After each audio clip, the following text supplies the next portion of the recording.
that what we're going to do? No. No? No, I'm just going to introduce me? You're going to kick it off. Okay. Wow. I'm Decker.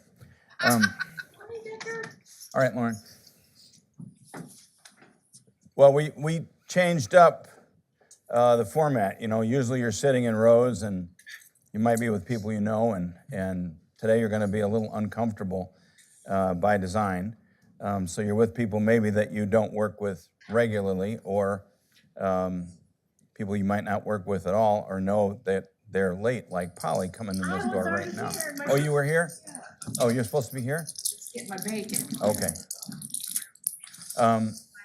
And we're going to do some exercises that will hopefully enlighten you about what's going on. I don't think it's any secret that our world's changed quite a bit in the last 2 or 3 years, and things have, from just a speed perspective and a change perspective and a global perspective, the world is happening at paces maybe we don't all want to be at, or we're confused a little bit. If you notice, we have probably about 10 more people in the room than we thought we were going to have. Some of our communication might have been a little quirky, or people didn't understand. I think that's the way the world is today. Things are coming so fast and people want answers now, and everything's on your phone, and we all expect that we should be first in line, or we should be, our appointment was at 2 o'clock. Why am I here at 2:30? All that sort of thing gets in the way of life. And then all the things that happen to you in your life outside of here that get in the way. So we're gonna try to give you some framework. I don't know that these guys are miracle workers. In fact, I know that one of them is not. Randy. Randy Richards and I have known each other since the days that I was forced to stay at St. Ambrose for an extra 12 years to get a degree because I wasn't that sharp, and Randy was a professor that helped make that happen, that I finally graduated. But I think you're going to find this fascinating and interesting when we do it. I thought I'd talk a little bit about what's going on at the city council level. We're going to have goal setting this weekend, so the city council, myself, and the department heads are going to be in this room Friday, most of Friday, and then Saturday and Sunday, the city council and I are going to be in here figuring out what our priorities are for the next year. So I'm going to give you a little bit of heads up of what they've been talking about. And we actually had a really good year, despite tragedies that have come in the way. And there's one seat here. I feel like an usher at church. And some of this affects you and some of it doesn't directly, but I think you have to understand the global picture of everything that's going on. So we actually opened the I-74 bridge last December and had a great opening, and I assume you've all driven over at least once and see that it's different than the old bridge, maybe a little more expansive, a little wider, maybe a little faster if you're going 90, like most people are going up there. And then we had opened up the bike trail, and it was a wonderful thing for about 7 days. And then we had tragedy, and unfortunate, but we'll get that fixed. But lots of people are using it, and it's pretty cool. We only took about 27 years to make that happen. It's a pretty cool thing. So let me tell you about what the council's thinking about in terms of what they think we're going to need to concentrate on this year. There's only 94 items. I won't read all of them to you. But it goes to show you, this is feedback that they've gotten from either themselves or neighbors or constituents about what's important. So they think we should be really moving now on annexation, taking our boundaries to the north and to the east and touching Davenport on the west. They think we need to get going on that and go north of I-80 and probably to Argo Corners and Territorial Road. So they think we should get going. That required a whole lot of work underneath that by Brent, his team, and engineering to figure out if we could sewer that. How do we sewer that? Because if we can't sewer most of that, it doesn't make any difference if we want to move north. If it can't be sewered or sewered effectively, we can't do it. And so we've been working on that. Our comp plan for ordinance on comprehensive planning, our zoning. This agreement we've got going with trying to get Medic Ambulance to become a public entity versus a not-for-profit. We've been working on that for 6 years.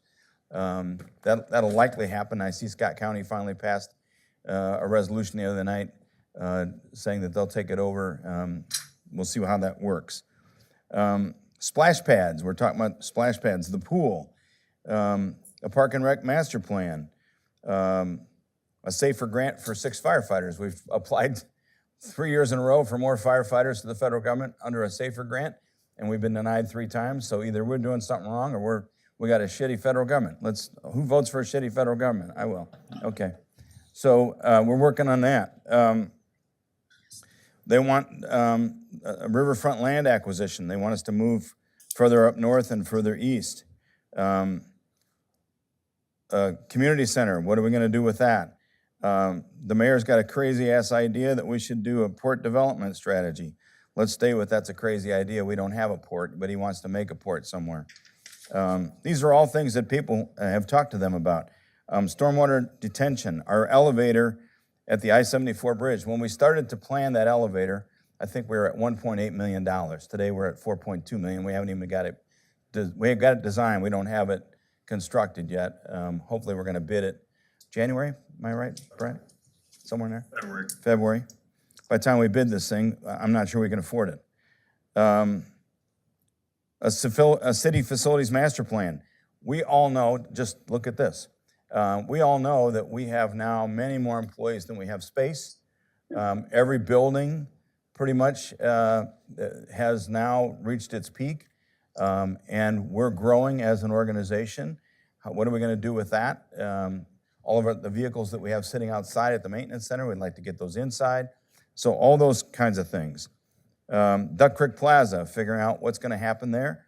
The people that own Duck Creek Plaza are a company out of Cincinnati, and everything they have right there is leased right now. Everybody's paying their bills, but nobody's in there. But they're just, what do they care?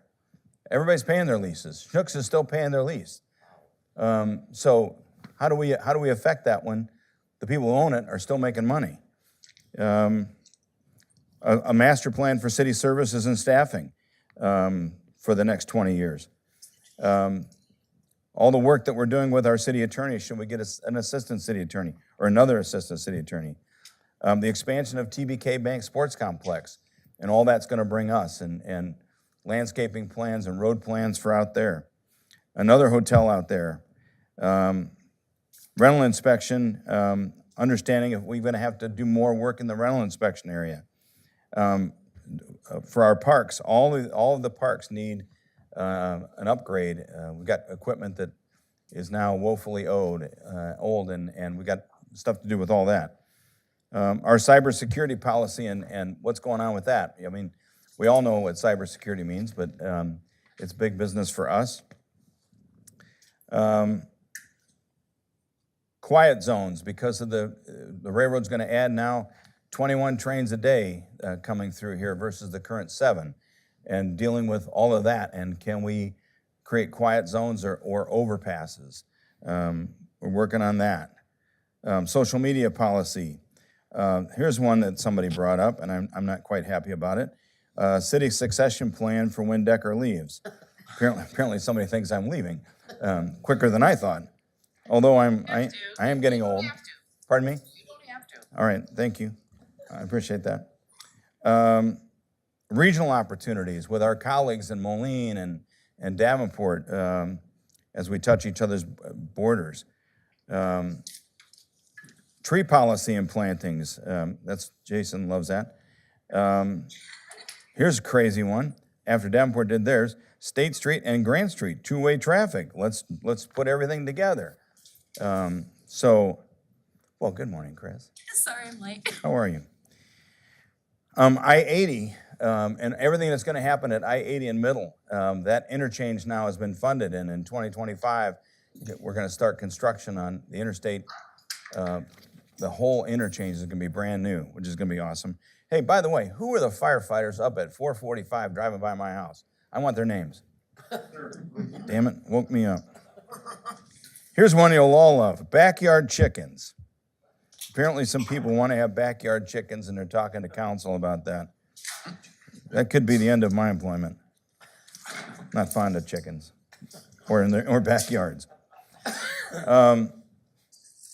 Electric vehicles. Should we start to analyze, can we have electric vehicles in our fleet, and which ones can we do, and how fast can we do them? Alley programs. Union contracts we have coming up in September next year. Middle Road, 4-laning it to I-80 from Crow Creek Road North. Trailer parks. Do we want more of them? If we do, where are they going to be? And can we make them look better? So all kinds of ideas, and we're going to talk about, there's 94 of those. We're going to talk about those on Friday, Saturday, Sunday, and come up with our master plan. We had a pretty good year in terms of all the things that we got done. And a lot of that is due to the work that you guys do. So this training that we're going to do today, we hope help you identify things in your own life that will help you cope with or understand perhaps what's going on with you and how it affects others. And how your personal life maybe interweaves with this, and how you deal with that. I think all of you know that I told you stories about my mother who had Alzheimer's. She passed away June 28th. I think it was a great thing that happened.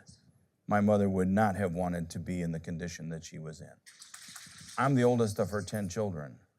Not all of my siblings thought it was a great thing that she died and had struggles with her death.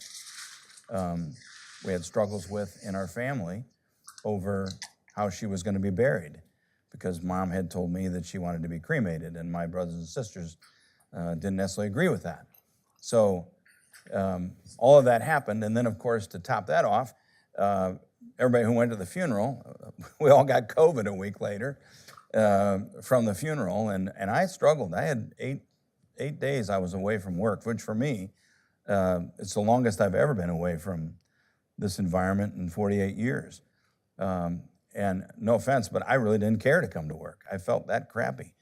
And I thought about all of that for you all. All of us have all these little idiosyncrasies happening in our life. And then how it affects how I feel today and how I relate to you today based on what my emotional state is, that can be very traumatic. It can be very difficult. When people present problems to us, maybe we're not in the right frame of mind to deal with that problem, or maybe, we're not ready to have that conversation. And I think this training, I think, is going to help you get some perspective on that and how you deal with your own emotions. And we all have these issues happening up and down in our lives, and how we see each other, how we see if somebody walks in the room and if they're smiling, or if they're not smiling, or if their head's dipped, or they're not interested in talking to you. Learning to recognize all that so that you can, maybe it's time to back off a little bit. Maybe you shouldn't be as perky, or maybe you should be more helpful. All those things are important as we go about our lives, and as we put our lives in perspective. And I've talked about this before. We're the people expected to take care of everybody else. We're the ones that people are relying on when they come into us. And if we're not ready for that, or if we're not in an emotional state, how can we help somebody else? So your emotional well-being, your physical well-being, your ability to stand and be ready to help it's so important that you're ready to go. And I'm hoping that Randy and Patrick will help us at least see that and give you some insight into what that is and means for you to do your work. So I'm excited to watch this. I won't get to watch much of it. I'm scheduled, but I'll be in and out. But I think this is going to be really enlightening for you. I've known Randy a long time, and I haven't known Patrick very long. But if he hangs with Randy, then I think he's probably pretty sharp, because Randy's pretty sharp. And I think you're going to really enjoy this. And I'm excited to get the report back from you, whether it gave you any help or any feedback that's good. So with that, I think, unless somebody has questions for me about what's going on anywhere. I got one announcement, that's for sure. So with the closure of the fitness center, in our relationship at the fitness center, we are offering memberships to our employees for those of you that have them. We are working out a transition agreement with the Y to make that happen so that you would be eligible to do your fitness work at any of the Ys, which might be even more beneficial for people that don't live in the city. Maybe they live in Long Grove or Eldridge. They could use the Eldridge Y. We're working that out. We should have that done by the year end so that when we convert over, that opportunity will be available for our employees. So that is happening right now, and we're working that out. But other than that, any other questions about stuff that's going on that I can answer? And if you don't feel comfortable, catch me on a break if you want to ask me individually, or shoot me an email or a text or something. Any questions? Very sober group and somber group this morning. All right, well, carry on. I think Randy and Patrick will do a great job for you, and we'll watch it. Kathleen, are you going to, obviously you're coming up here to do something. I am. She's coming right at me. Don't shoot, I'll marry your daughter. Wait. Thanks. Thank you very much, Decker. All right, see you guys. Well, I want to say good morning to everybody. Thank you for taking the time today. Just as Decker had stated, this is a little bit different, and we appreciate your patience with trying to get everybody slated. In essence, we actually have the right amount of people here. Some people didn't show, some people did, and that's great because we get the opportunity to be together. It's a little different instead of the lecture style, and I'm really excited about it. I want to have people have the opportunity to meet other people in the city, talk about emotions. I know we all like to talk about that. And just kind of get to know one another and how to build relationships and how to react to other people. So we have Randy and Patrick here. Welcome, Patrick. I'm Kathleen. I haven't met you yet. But Randy does a tremendous amount of work with the leadership team. And we have gone through numerous books over the year of adapting to change, again, building relationships. What did it look like after COVID? So we've really worked long and hard together to try to continue to build the city the way that we want to keep it, successful, taking care of our citizens. So I thought this would be kind of a neat opportunity to get together in groups like this. I'm sure there's breakout sessions where everybody's going to kind of talk and maybe have ideas for the city, how to deal with one another, you know, what is everybody's temperature in regards to how the city is running. So I'm really, really excited, and I hope that everybody gets excited about this too, and we'll have very good open conversations. So I'm going to introduce Mr. Randy and Mr. Patrick. Please give them a warm welcome, and we'll get started with training.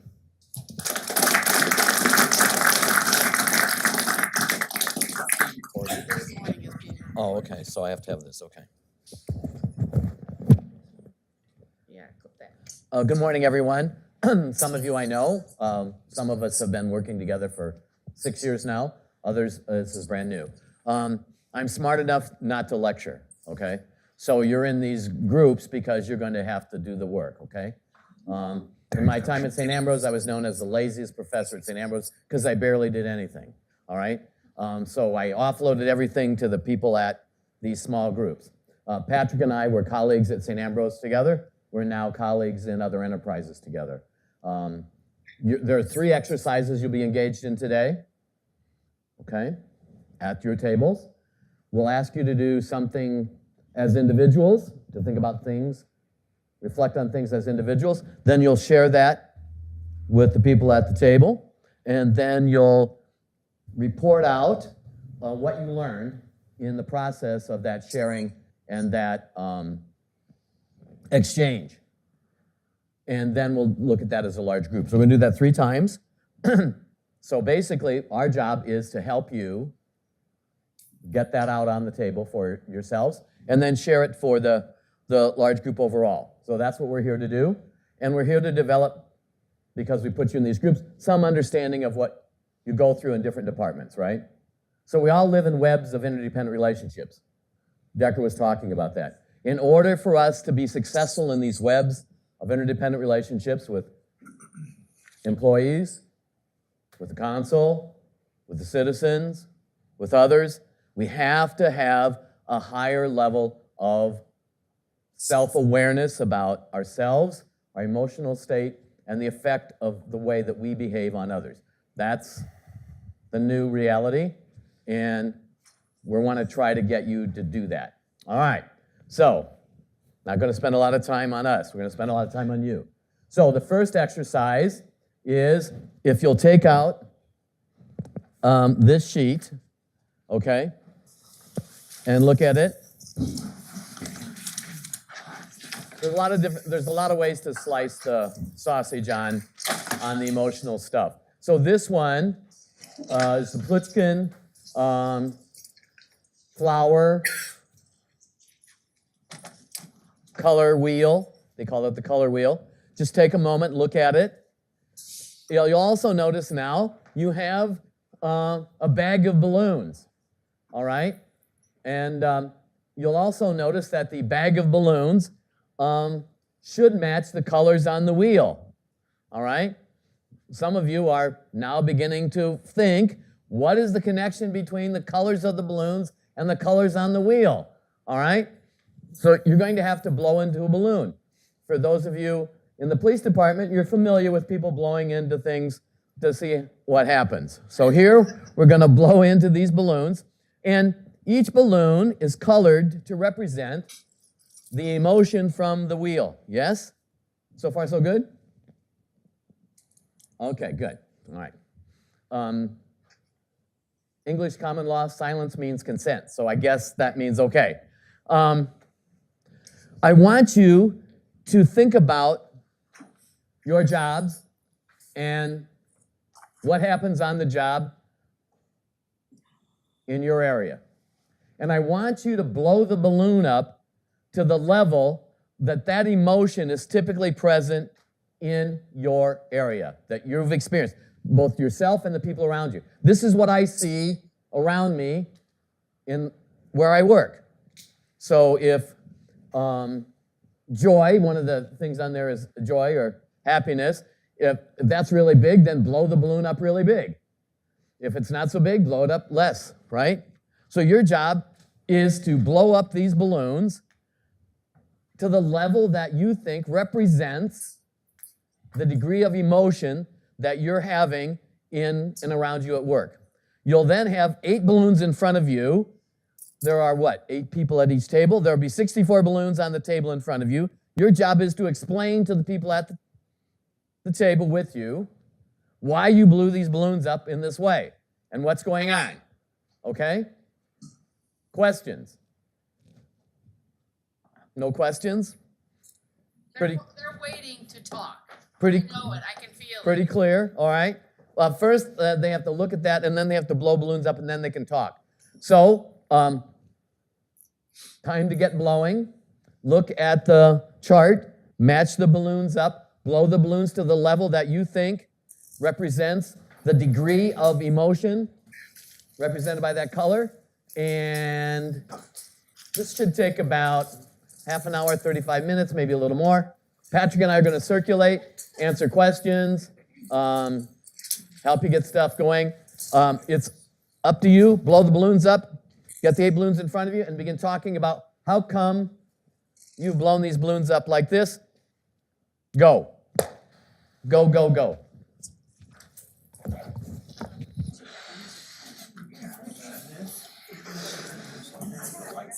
We should play music. All of us have to meet them. Sad or something. I feel, I'm happy. It's about your area. Right. What do you see in your area? So let's say this one here. This is a kind of joyful kind of thing. So you got the yellow balloon, right? Let's get the yellow balloon out, okay? Now, how much of that do you see? How much of this do you see in your work situation? A lot, then blow the balloon up big. A little, then blow it up small. Kind of in the medium, blow it up not so big. Does that make sense? Okay. Try that. All right. All right, so take this one. How would you do that? Okay, does that make sense? Okay, good, good. Very nice. Look, you've done a wonderful job blowing up the balloons, okay? You've done this before, right? You've never blown into a balloon before? Okay, all right, all right. All right, good. Huh?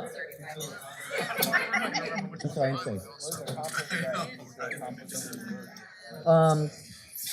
I think that sense of accomplishment might be, let's see, serenity, joy, ecstasy, anticipation, good dreams. Which of these seems to fit that? All right, got it. Okay, then I'm doing it right. You're out. You're right. That would be my guess, okay? And if you use it for that, then you can talk about that in your way, right? You don't have to feel bound to that exactly, right? You can use your interpretation of it, okay? Because this is all imprecise. It's not that. It's not 2 + 2 = 4, right? It's like French Impressionist painting. This is not a photograph, okay? You're not good at tying balloons? I see. All right, there is a trick, okay? First of all, twisting up first, okay? And then, right, and then over the top, and then around this way. All right? All right, you gotta do the twist. You gotta do the twist. Yo, Table has questions. table has questions? Okay. So, Randy, Yes? if we're going to the inner circle, that's a bigger balloon? No. This whole, let's this whole one. Serenity, joy, actually, a sense of satisfaction and joy, right? So how much of that do you see in your area? So you would blow that up larger. If you had ecstasy at work. Well, not if you had the whole. Well, if you have ecstasy work, the whole thing, this whole pedal. Okay. So, and then you can talk about it. If you want to say, I blew it up really high because we really do have a lot of joy in our department, right? It's a really joyful place, and so I've got a balloon that's like this big, right? Or the people around me are downers, right? So I just tied it off like this. There isn't any joy, okay? But there's no air in that balloon. Right. All right. Now this is kind of an impression. There's no exact science here.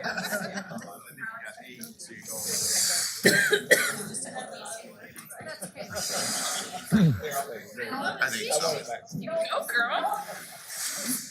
That's boring to blow one up. Well, you're from the museum. Wow, So I kinda get it. that's impressive. I don't know what that is, but that's impressive, okay?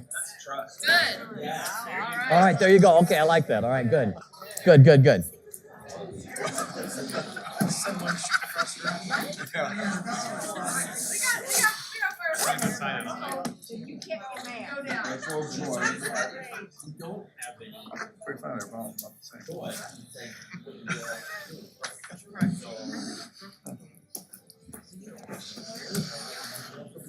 If you're not seeing any fear at work, right? Then just tie the balloon off, or just once in a while people might be a little anxious, then just give it a little puff and then tie it off that way, right? That's good. I like that. I like that thought. I'm using the color. At first, I was thinking the color. That's what I was thinking. The bigger you get, it should get higher. It's not getting. Does it have to be the inner, or you can just... The whole pedal. Yeah, good. Right. The important point is to do it and then talk about it. He's trying to get it outer, bigger in the outer. right? That's what it tastes terrible. That's what I. If you've made a mistake and tied it off, we have other balloons, okay? So the ones on the outside, I would say. All right. Yes, exactly. Thank you. Thank you. Well, if you're just trying to get the whole thing. Right, you're trying to get all of it, right? The whole petal, okay? You pointed to, it looked a lot like green. Right. So in my area, we're not a lot of, my area where there's not a lot of frustration or anger. So I have a small balloon for that. Exactly. And there's not a lot of sorrow and right, that's small too, right? That's good. You're perfectly done. So explain it to the rest of these people that are not as smart as you, okay?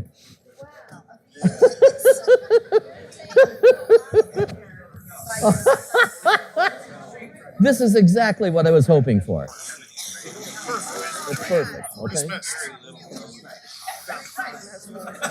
Your grief one has holes in it? Oh, we can get you a new blue one, all right? Hey, Brooke, I need another blue one. You got another blue one?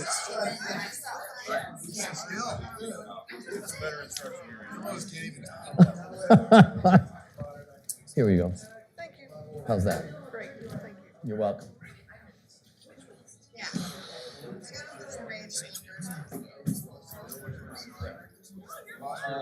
It's not wrong. You're rolling up a blue, there's nothing wrong. That's what it goes. I was wondering what white. Invisible to people. Yeah. The dark one is fear. The fear is the struggle.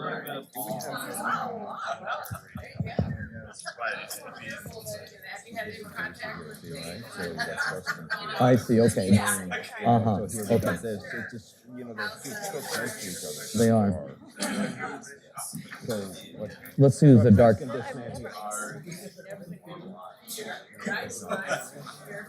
The darker one should be the fear. The lighter one is the trust. Right. Okay, all right. Okay, all right. There may be some confusion here. The green stuff is close. The darker green should be the fear piece, and the lighter green should be the trust piece, okay? So if it's not that way for yours, just make a mark on it. This is my trust one, this is my fear one, and we'll talk about it that way, okay? This is like French Impressionist painting. It's not a photograph, okay? Okay, once your table has blown up their balloons, okay, obviously a high-achieving group here. Once the table has blown up your balloons, you have 8 balloons in front of you. You are now to take your balloons and tell the other people why you blew the balloons up that way, what you're seeing in your departments, and talk about the emotional states of what's going on in the department. So this is this, you would say, right? You talk about why does this look like this? And then maybe the best thing to do is to take each color and go around the table and talk about each color in turn, okay? So you can start, all right? Did everybody hear what Randy said? Right, so you guys are ready to go? So just pick one color to start with, go around the room and talk about that from your perspective, and then take the next one, okay? So there'll be 8 colors, 8 conversations, all right? The important thing is to talk about it and help each other understand what's going on in your area. Like our department. Yeah, just not being aware of what's going on. I think I started doing these maybe a little smaller, if I, whatever. So, I didn't, probably a good thing I didn't go back. I guess on a personal level, I have none of those.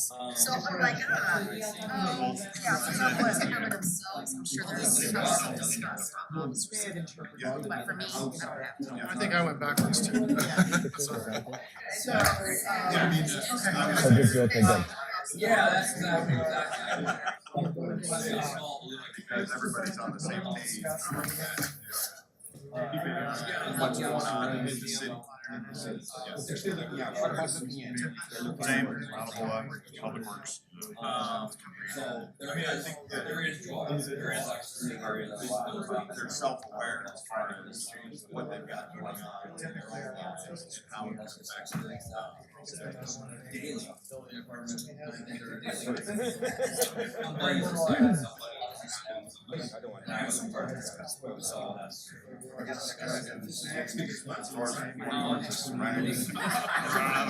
I like this. I like this. Well, I was getting worried because people weren't talking. They are now. Oh, yes, and I think that's really great because I know that they're all feeling the same. And it's just kind of, there's a couple of tables that are just a little bit because this house kind of got that. So listening to them is really kind of fun. Still fascinated by people. People. I'm at the museum and I made the balloons small. We don't have a lot of boredom, we have a lot going on. An exercise? Huh? Kids I made this up. pee all over the I place, did. that's very disgusting. Out of my head. We're down Yes. to science of how I to think that stuff. It did. Right. Right. Another way to get people to talk. Discussed, and it has nothing to do with the department, it's all based on the same.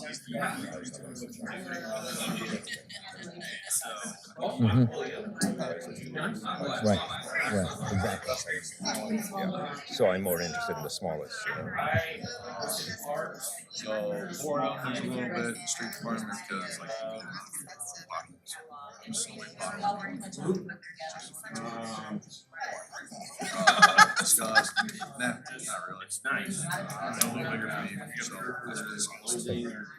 And I'm with Parks Maintenance. Stab on I the mean, my hand. medium size. We have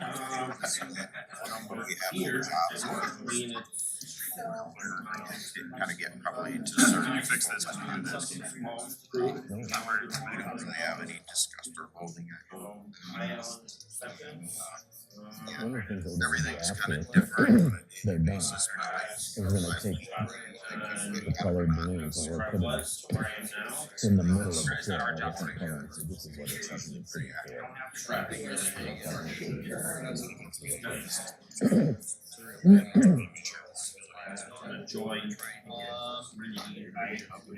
So for red, rage, anger, before I was biggest where I work, but interacting with not our staff. They're not having words.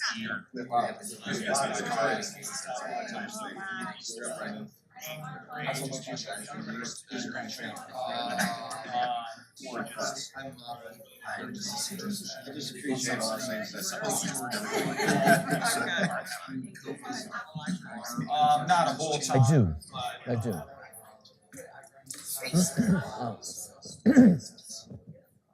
Yeah, actually, this is the biggest of mine. I just don't mean a ton of air.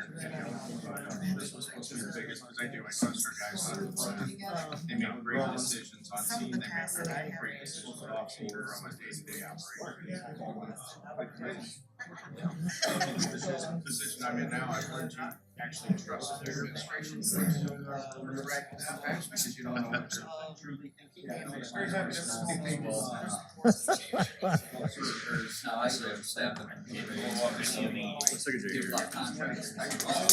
But now that I don't like blew up green, so I actually can tell you what that trust who I work with. You wanna start with it? You can go. Okay. I really.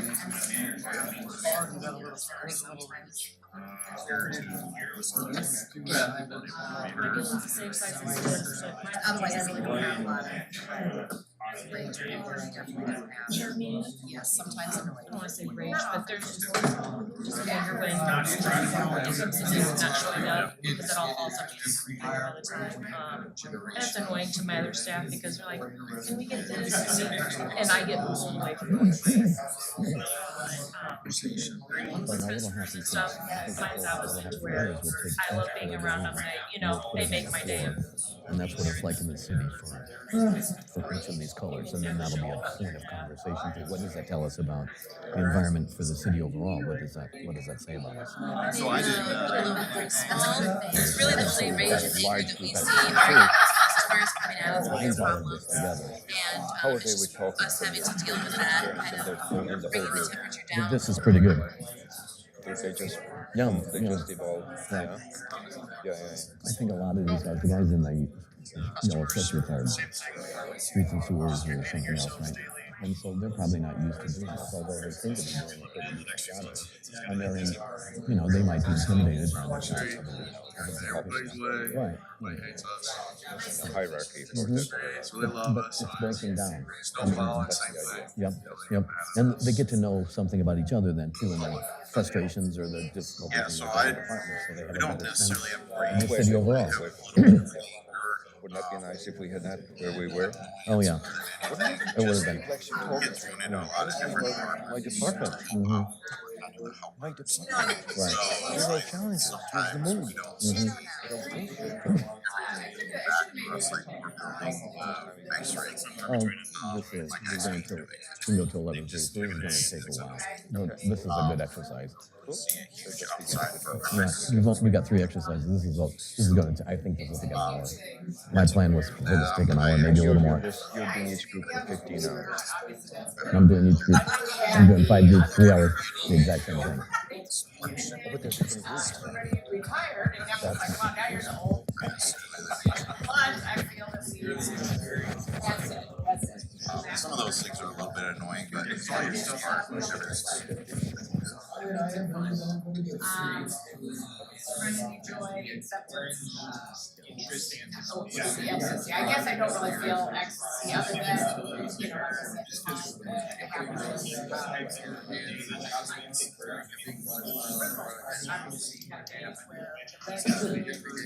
it's really big. I don't think I really annoyance, not everybody can speak, but for the most part, there are days that certain things come up.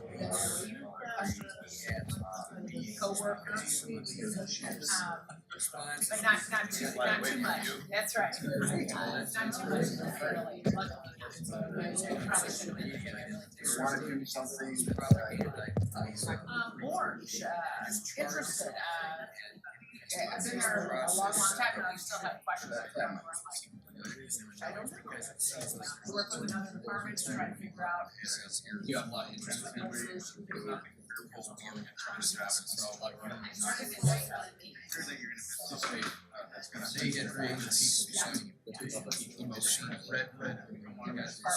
Whatever that might be, because it's different for everybody. A lot of interest, it's just a mix. Many of these things are not based,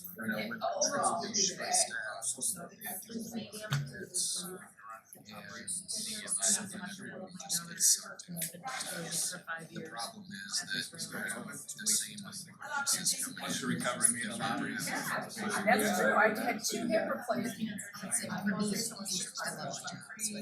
Pretty good. It's interesting. In life, when you start feeling a lot older, when you're using a walker. Just not touching Yeah, so that's strange. let's hope we thought that was true. And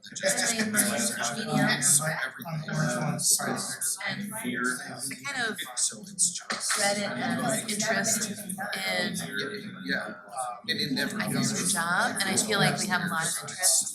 At the museum, we're all just naturally curious about things,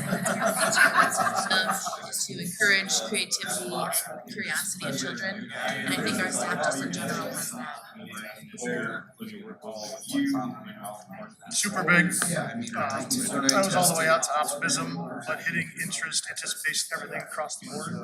We've got almost 80% new staff, so I'm so optimistic about where everything's headed. Everyone's young, everyone's communicating, working as a team rather than just putting their blinders up and going and doing the job for a few hours a day. So this was easily the biggest That's the only one I really cared about. So yeah, I figure too. Same thing, interest, anticipation. Always anticipating what we're gonna do the next day. Same thing with you guys. We're also don't know what we're gonna do the next day. We're gonna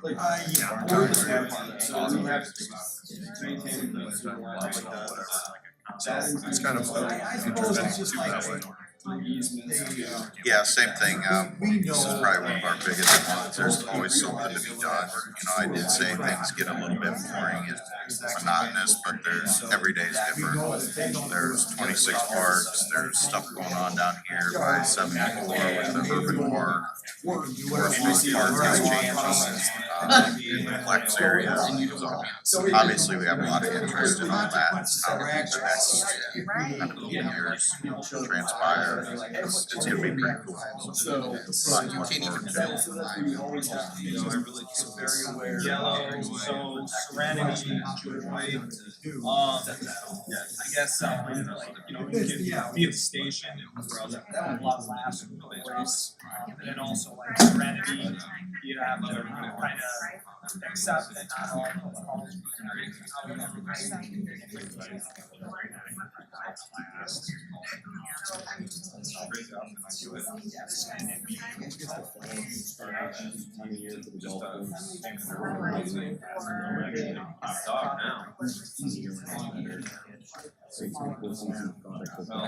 July 1st.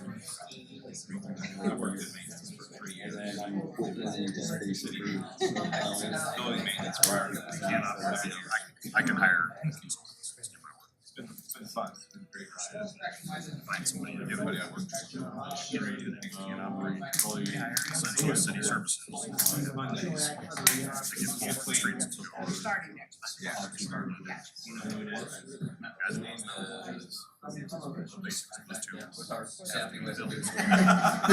Good job there. Brad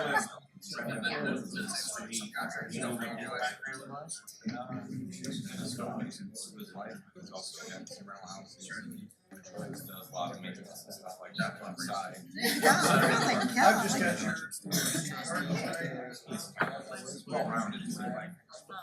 I would say my job, the staff that I have, that's been like, Show up on time. still having contact with them to see how they're doing, checking in. Yeah, that's the same. Just whether it be the officers that are on patrol. My yellow balloon was my largest balloon. I think there's a lot of joy and happiness at the museum, not only with the staff, we all kind of get along and we're friends, and but also with our customers and kids, and have joy when you're surrounded by gleeful children. So that kind of tied in with orange and yellow in the middle, still back to the optimism.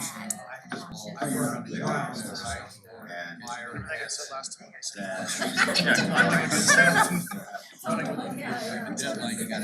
I enjoy what the anticipation and whatever. I enjoy the Vigilance, I always want to make sure that I enjoy what I do. Staying busy. I like doing. Obviously, you can tell I don't like doing problems. Always looking forward. But anything else is great. Yeah, mine's fairly large. Again, parks are fun for the public. It's nice to see that from everybody. I think it's all funny, when it's like, finding my ex-library, trusting stuff to have this place, I love it.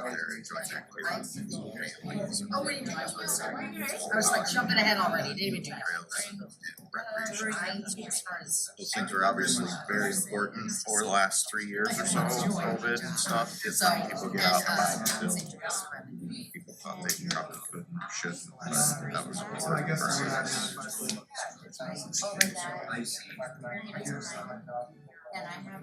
Light green one, trust, admiration, acceptance. This was bigger. I think I had on mine. It was like,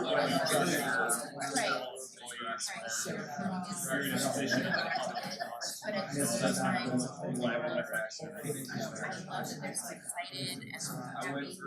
Now we have all these events starting up again, and I guess I think that it is fascinating. And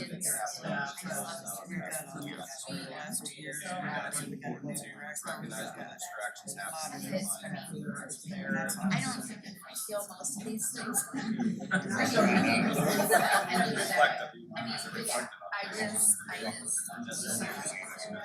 Your red balloon looks. Yeah. I trust a lot of our staff.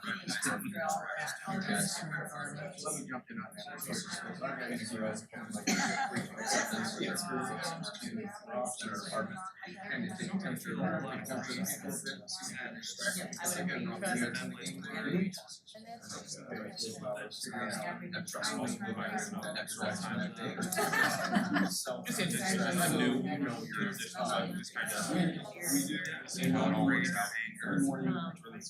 That's in my ways.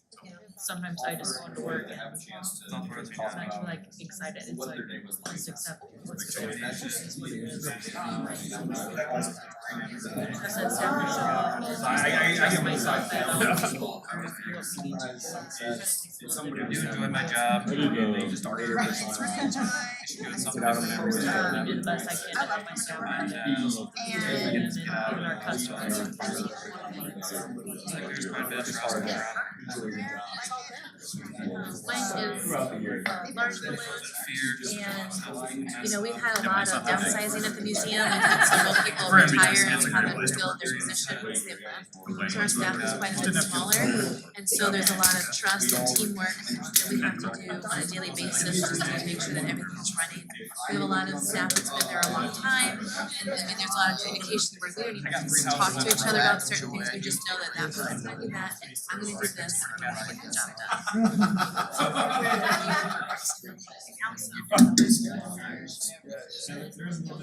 Look at this one two different ways. One from interdepartment, one towards the public. Trust being the key. Mark came on 2 years ago or so. So we had a new boss. So we're not sure how that will work, but he's kind of led by example. He trusts us to go do our stuff.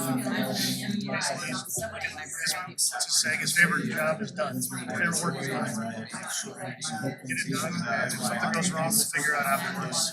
And then in the same token, when working with the public, building trust up with contractors and things of that nature, so that I don't have to be out there every single day, every single hour. If I get that rapport going, I can trust them to do something this time, and I'll come back next time. Trust is pretty big. When we're out in the street, pretty much have each other's back, watching for traffic coming in, whatever. So that's where my trust and acceptance is. It's up to pretty much everybody there. It's up to one of the older guys in the department, so it's kind of respect kind of thing.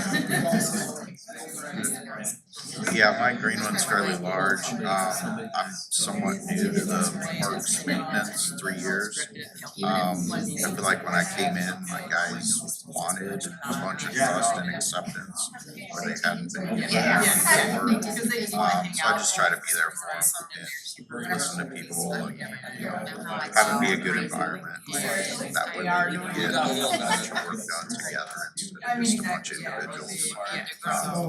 Just be there for everyone.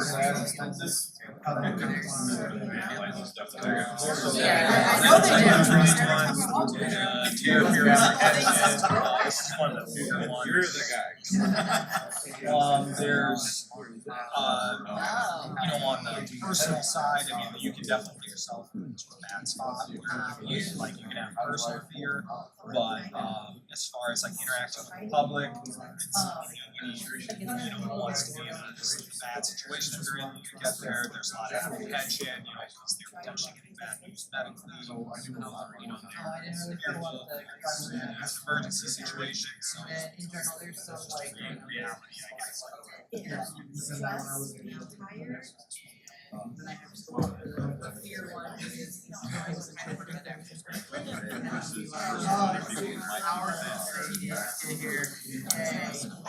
I'm on test today, I gotta deal with it. Oh, it's early out day. Yeah, early out there. That's a good job. Everybody's like, Well, I mean, you see it, you know, it's small, but I don't have too many comparisons, so what you're gonna disappear.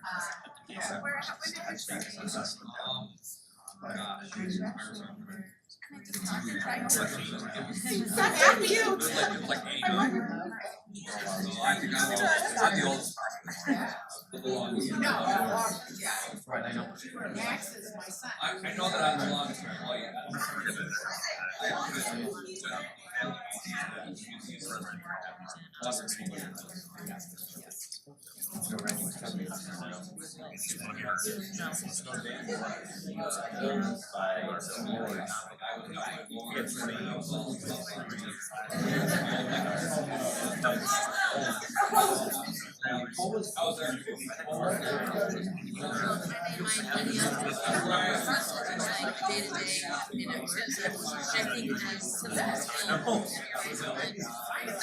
Necessary part of the city, like the center, always kind of in the back of our heads, like we'll see our way, good where you can take next year, kind of thing. That's the kind of fear that we have, so we're always having to stay on top of things and ensure that we're making as much money as possible, as economically as possible, so there's that fear in here. I didn't have really anything for this one. I guess if there's anything, it'd be a little fear, but maybe not so much for me, more my frontline staff that has to deal with that irate idiot once in a blue moon. I use a line from the movie Roadhouse, be nice until I tell you not to be nice. So I kind of take that off their plate. If something gets to that level, I'll take care of it. So hopefully that kind of takes the fear out of it.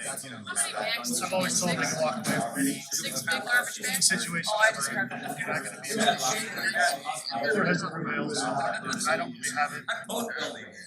Tim's there for. Well, unless I get You know, told they I'm can, not. is being able to teach Tanner like We do it's coming up this time of year.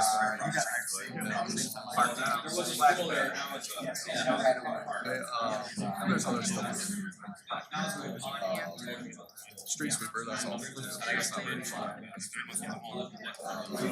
Snow, depends on the weather, if it's gonna be bad or whatever. Get up here. It was for a long time. I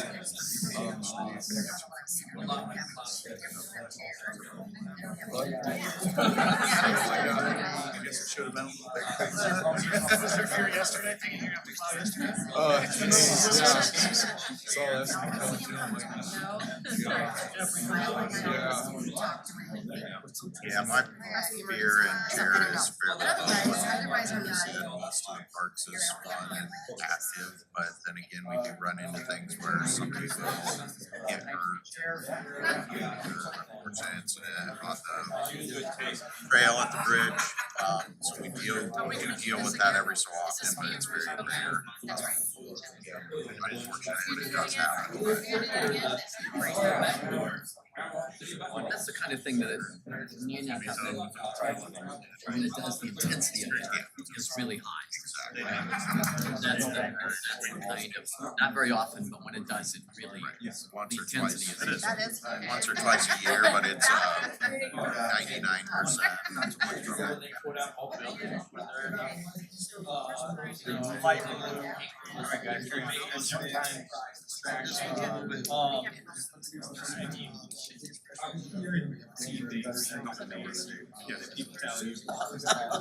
Surprise, that's same as surprise, and then distraction, level of clothing. Myriad of reasons. Alright, I'm gonna just do it. Alright.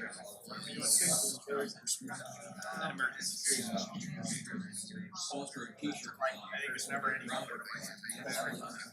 their coordinator calls me 2 weeks later, compliments me.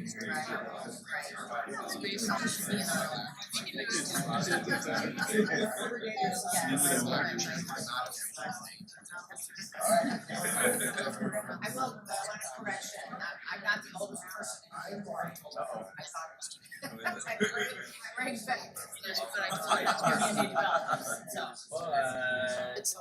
Steve.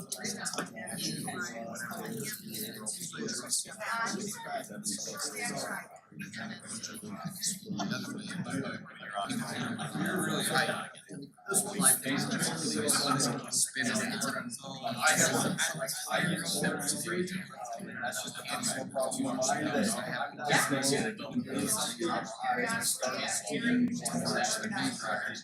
I'm surprised there's gonna be a lot of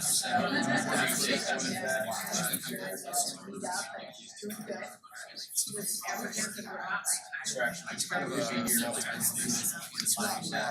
getting to know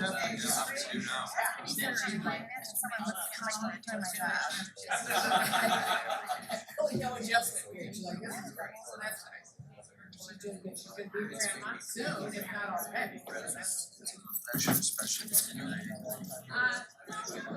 I mean, well, I'm 60. Everything being okay. Keep going. I like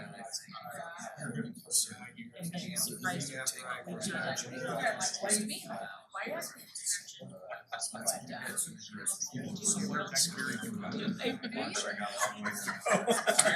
I think 5. I'm gonna say 5. I've got how old is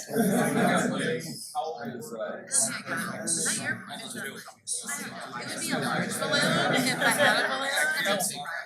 Just because the nature of the museum, it's all about amazement. We want those kids to come in here and go, wow, this place is amazing. And we want them to have that experience that will bring them back time and time again, both for the kids and for the parents. So,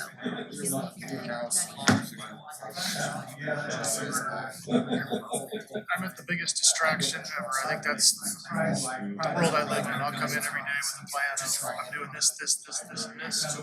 Throw that out the window and start from scratch. Ethan's very well aware of, hey, can I borrow you for 3 minutes? I'll be like, yep, give me 1 second. And then he won't see me for 6 hours. What did you need? It's already done. Good, yeah, the same way. I had a grandmother I wanted to spend the time. It sucks, but I think we found a way to What's like a city job? I think just dealing with the public. Everybody's plan on sitting down to work on this, but if somebody comes in and has this, usually that's the trump card. Spend the next 4 hours, whatever time it is. And then you go back to what you're doing. What I thought you wanted. Until the next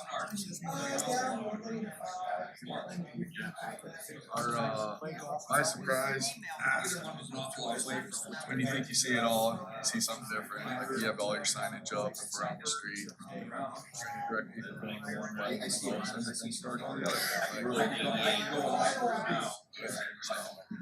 really the only thing. Yeah, my amazement, surprise, distraction, I mean, mine's pretty large just because, again, we see all sorts of things and every day is different.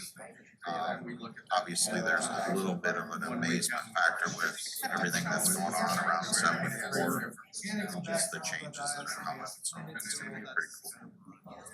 Every day is different. But that's, last one is dark blue, sadness, pencil. Grandbaby's on the way. So, Missouri. Unfortunately,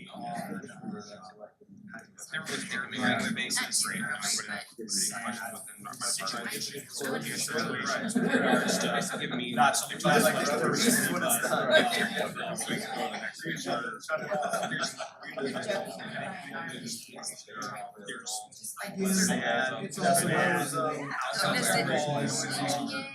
We didn't have to, when you go up and pass it, you can always run for a couple days, re-energize and head back down.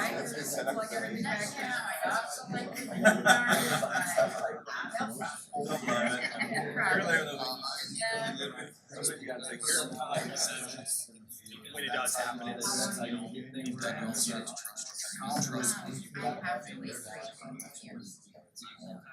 Track about those people, and when you get too many of those people in one group, All time you have a lot of people that have and they want to come there.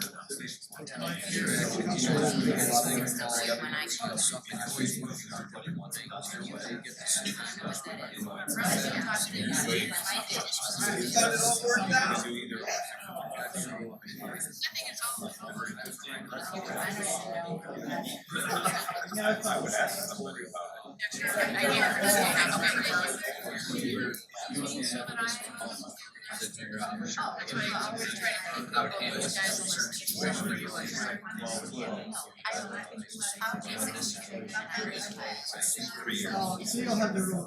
Because I'll have the rule of being. Oh, you get it at the same time. That works, that's how it is for me too. I get them both at the exact same time. Oh,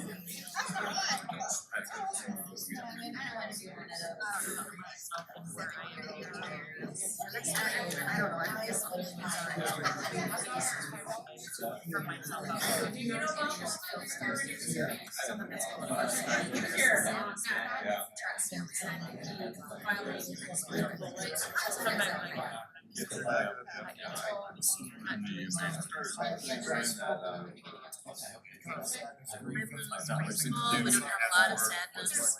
About a year after Wally. Clientele, we don't get a lot of crying children as they're leaving. That's good practice.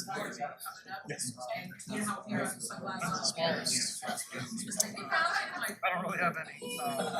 Every day when I walk in the office, I look at the flags. I guess they're coming in and it's at half mast, like more than half the year. I guess that's the one goofy thing in the world. I kind of shake my head like, how the hell is that flag? Right. At half more than we have every year full. Pretty upbeat, positive.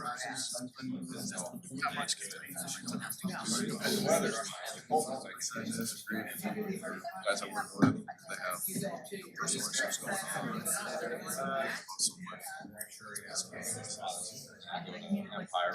Yeah, I mean, again, we don't have that many instances, but when we do, they're pretty traumatic, but again, it's very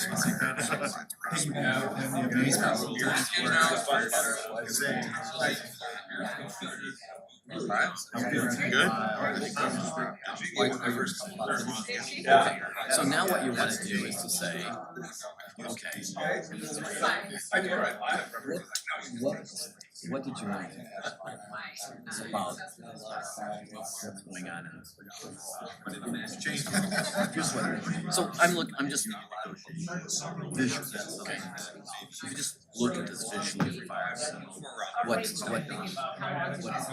stands out?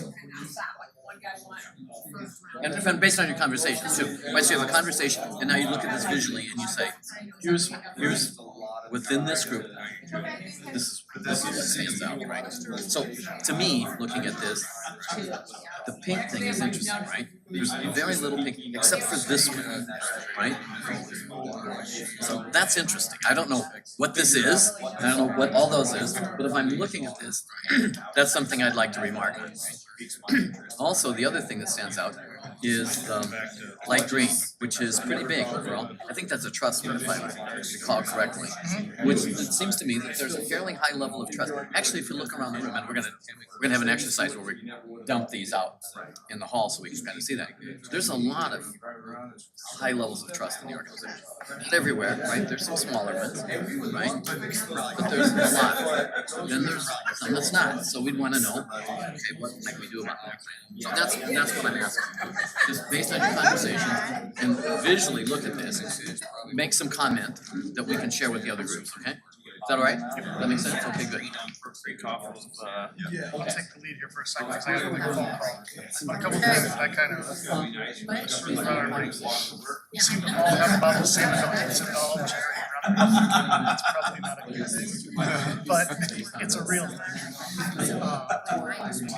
I think the trust and acceptance was kind of universal throughout everybody. I think at all levels, depending on where you're at and what you're doing. And then the thing that I found most unique was like, I looked at this and I was like, grief, sadness, that's nothing to me. But then coming from the fire side, it's on their radar every day. And it that's my brain, like you don't think of how it interacts with everything. There's my quick question. Sorry, I gotta step out for 2 seconds. Good. Well, you don't want me right. Based on your conversation. I think though seeing the, like Jeremy said, the annoyance with the public, we all deal with that to a certain extent, but I like to turn it into So if I'm looking an at this, opportunity. Sometimes it doesn't always go that way, but like somebody who's so frustrated with something at work, spinning it a different way and be like, maybe you could look at this as an opportunity. Yeah, you pointed out that our playground sucks. You know, in 2 years, we're going to renovate that playground or something like, something like that. So I think that looking at things like that is positive. We can focus on. I don't know, every concern or question I get, I always try to speak a little bit different way. Sometimes you can't. Brendan moved on to it. I don't think they're gonna throw us out for it. okay. Okay. Yes. All right. You know, actually, that's another way I'd like to do is to, based on your conversations together and what you heard, what you shared, and looking at colors in front of you. What the next biggest about the emotions connected to the so look at these. There's a 6 hours. 4 or 5 comments. Up here, little shows. Look at the balloons. So I looked at the balloons. And then we want to put something else. The summation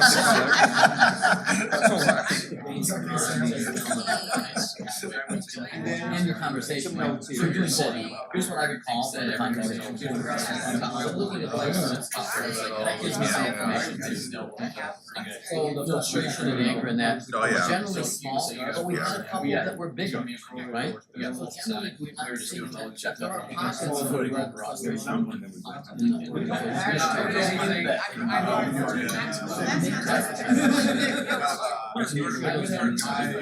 Then, we're gonna take each of the colors beyond and put it in a hallway and look at some other things. Another way. Just trying to get some awareness of what's going on. Yeah. Yeah, 4 or 5 things. And you've got markers here to do that. You two seem closest to the board, so It's supposed to be all done when I get back. Sure does. I don't have to write again. Not yet.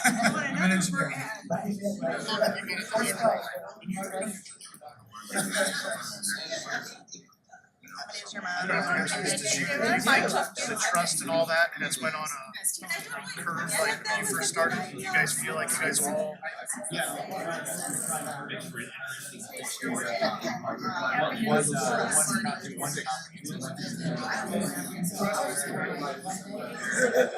get to a new director as well. So that's, I guess I kind of have to. I guess how you say that.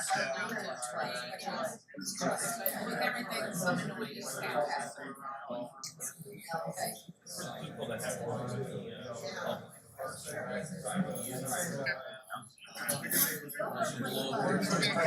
I started, I got hired by, and then he retired and got different ones. So it's training. roller coaster. You just didn't know day to day, like, you get hired, you know the plan, and then they retire. Now you got a whole new person that sees a vision different. So then you're like, they retire and another one and two. Yeah, it's kind of like it's an expectation that that's the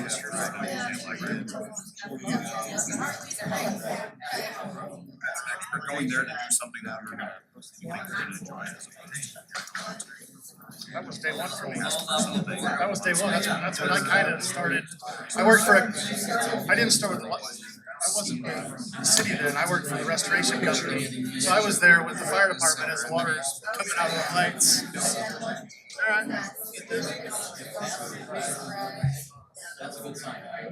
We're looking for key points. I think that we have a high level of trust. I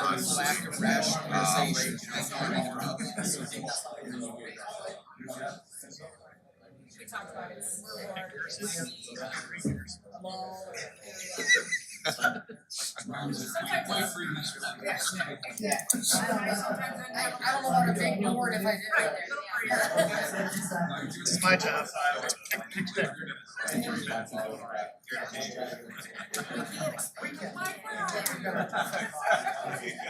When I hear that question, I'm like,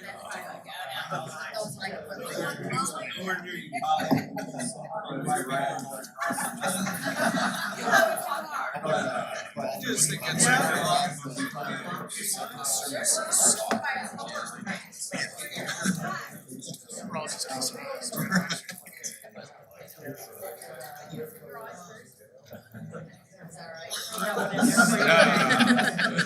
We get it. I will throw that in there for you. There isn't a balloon big enough to express hatred with. We're all happy. This is Disneyland over here, guys. Okay, You have minimum rent though, right?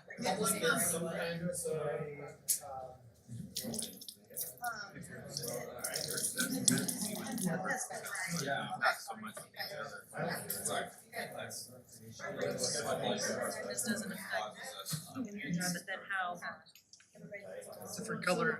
different.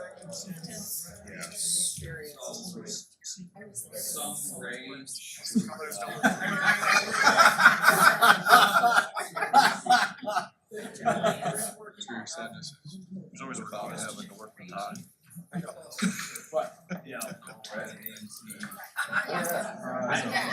right here. I mean, I wouldn't know how to spell it. Oh, yeah. Just gotta know. There is most of the time.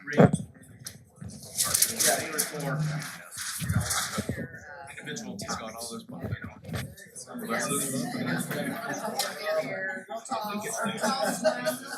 Yeah, frustration now, so I don't say it. Oh, that's right. So I don't, I'm not 100% sure. But I know I didn't get it right.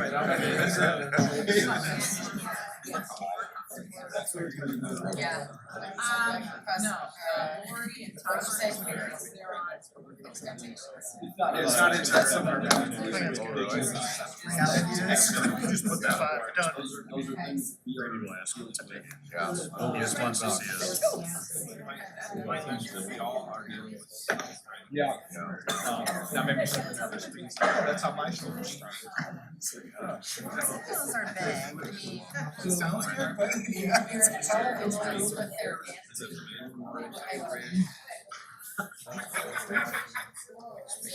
On the staffing issues, what's the emotional, where is that on the emotional chart? So obviously, it resonated with you on the group on some level. So what was that? Was that frustration? Was it annoyance? What's there? Certain areas. Okay, well, you can say that there's multiple things on that.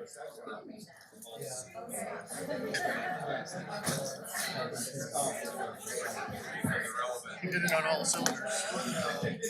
This is good. Use that for a second point. Yeah, don't just pull up. Yeah, don't. Could have done this exercise a year and a half ago.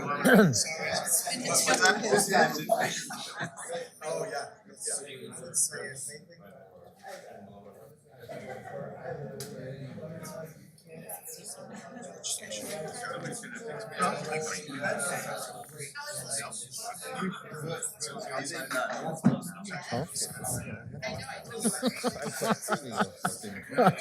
What is all this happy talk? We're not used to happy talk. We're looking for trouble. We're not interested in happy talk. I mean, this is better. At least they got somewhat, they got a nice surprise.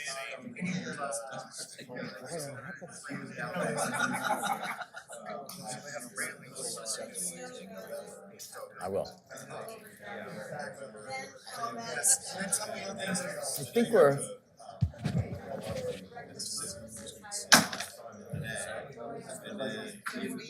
Finished. Did you go down there? We did. We had a vacation down Okay. Got it. Yeah. Yep. And then. We're in the corner. Oh, there it is.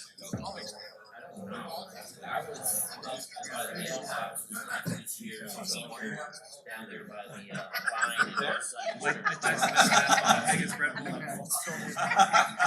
know the definition of deadly force? Okay, all right. Bravo, well done. So what we want to do, we're going to do two things, and then we'll take a break.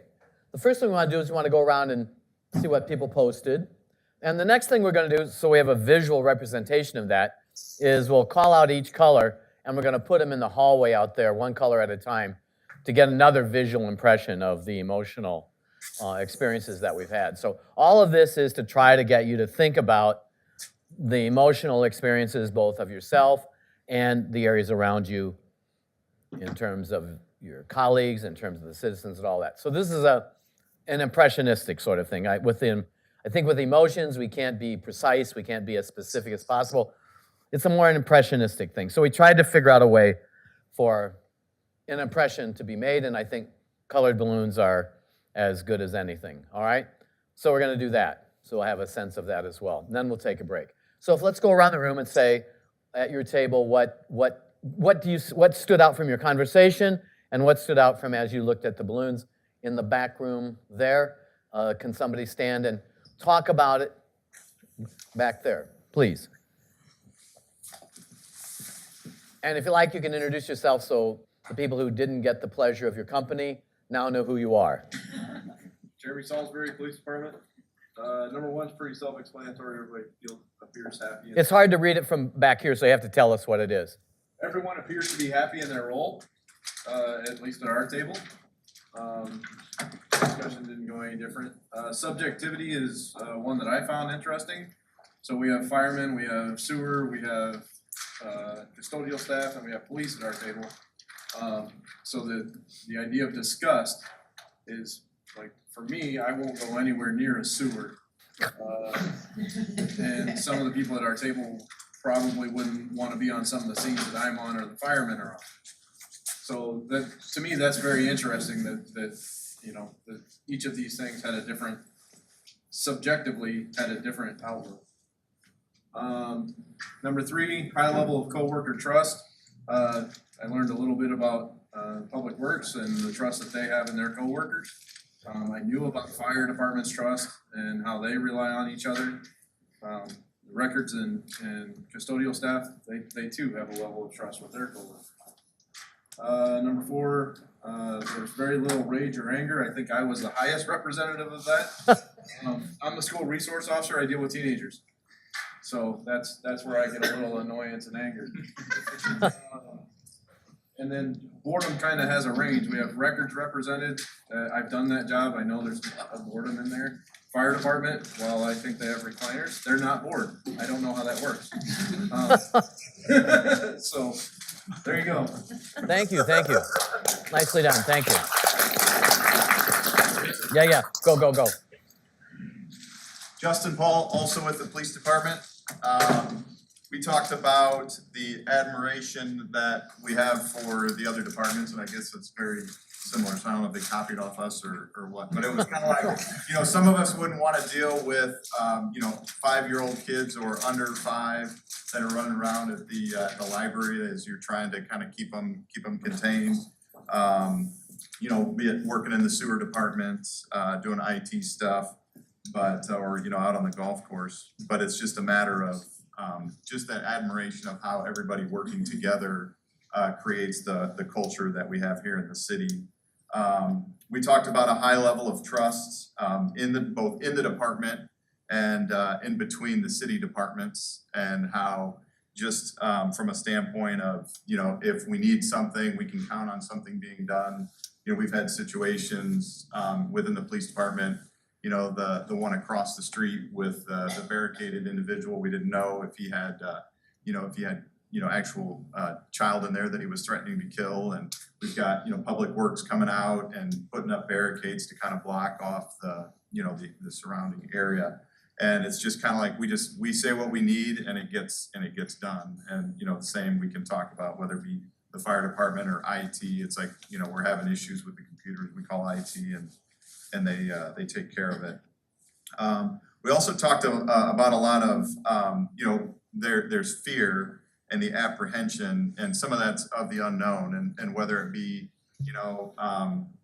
today the community center's open, then tomorrow it's closed, now it's back open, and it's just kind of that back and forth, and how does that affect employees? With expansion, we continue to grow. How are we going to grow? If it's annexation, how's that gonna affect the sewer department? Just talked a lot about, the risk of an injury, whether you're on the road. I mean, we've got a squad car behind the station that's all smashed up. Thank God we didn't have an officer get crushed or a citizen get crushed because somebody ran into the back of a car. But it could happen, with the fire department, sewer, Public Works, there's always that risk out there. And then we did kind of had an interesting discussion on the sense of citizen entitlement. And I guess the interesting discussion had really to do with, because we have such a level of service, do we create this sense of entitlement in this city?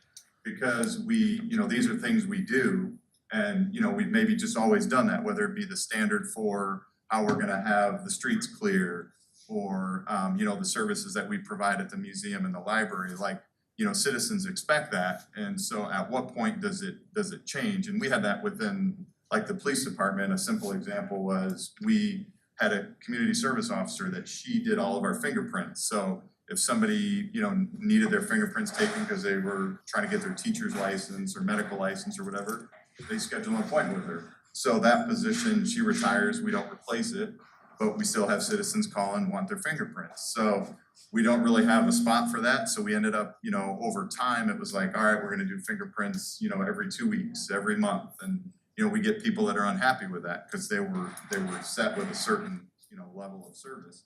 And, over time, you make those small incremental changes. And now the Scott County Jail, they provide that service. You can actually go online and schedule your appointment and everything. So now we just push everybody that way, but it's just a matter of that over time. Talked about the golf course, some individuals that they figure, well, I paid to play golf, so now I can treat the golf course however I want. And it's not everybody, but it appears as if in this city, that sense of entitlement seems to be a little bit higher. And everybody can probably think of an example, but we didn't come up with any solutions on. When we encounter that, right? What's our emotional reaction to that? That's the interesting thing, right? So if I'm encountering somebody that appears to be entitled about this, right? What's my emotional reaction to that? when I encounter that. Did you guys talk about that a little bit? I mean, I think that everybody in this city could probably recognize it, and I think they're good at that. You know, it's not necessarily the pushback with an equal reaction. So it's understanding that somebody's pretty angry. So, you know, let them, and I deal with this with officer complaints. Somebody wants to, you know, complain that, you know, whatever went on. And sometimes it's just listening and kind of giving them time just to vent and then see their emotional, you know, see them kind of calm down and then, you know, give it some time. And sometimes I found if I just give it a couple days and then come back and say, hey, I talked to the officer or, you know, talk to some of the teachers or the staff if it's something at the school, which is probably why Jeremy left. But, you know, it's just that situation of giving it time to kind of calm down a little bit. If I might remark on that a little bit, Patrick and I are avid tennis players, and we were playing at middle school about 3 weeks ago. And middle school was in session, and there was a very, very angry young African-American kid, and he was screaming and shouting. Remember this? Very angry. I'm not stupid. They're treating me like very angry. And he was accompanied out by the school liaison officer, and he took him quietly away from the school and sat him down at a picnic table next to the tennis courts at middle school and just listened to him and talked to him for a while. It was impressive. It was impressive. We do this as part of our profession, right? And it was textbook classic stuff. He got him calmed down, and then there was a conversation. No more shouting, no more yelling. A conversation, a lowering of the temperature, and then he walked him back to school. It was absolutely perfect, right? So I'm going to give credit where credit is. I believe his name is Officer Harrison. Is that correct? Brian Hansen. Hansen. Yeah. Hansen. Yeah, thanks for sending that. And I did call in and give credit on that, right? So, well, I think people should know this, right? That I don't know who trained him or if this was what he brought with him or whatever, but it was perfectly done. And it was this emotional situation, highly emotional, very volatile, calm, understood what venting meant. And then as the young man calmed down, he began in a conversation with him about that. And so it was just perfect, right? So yeah, so there's an example. That was an entitlement, but that was a deeply emotional situation that person, Officer Hansen, handled perfectly. So that was an example of the kind of thing we're talking about in here. How do we deal with those kind of emotional situations? And kudos to that guy, because it was perfect. We couldn't have done better ourselves on that. That was great. We give Buckles credit for that because Hansen sat by Buckles for a year. Oh, okay. Is that because he got used to the enraged conversations and he was... I gave him a yellow balloon. Oh, you did? Okay. All right, thank you. How about here? Who wrote it? You can. With us, it was employees are satisfied with their jobs.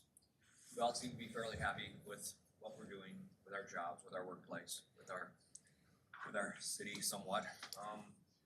And because it's an interesting and enjoyable workplace.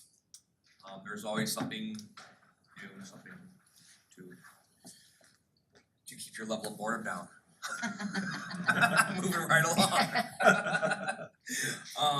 We have also the annoyance with public. I think that seems to be a common thing as I look around at a lot of the things that are written down in here. Dealing with the public is a difficult situation. That's where your true excitement comes in. That's where you have to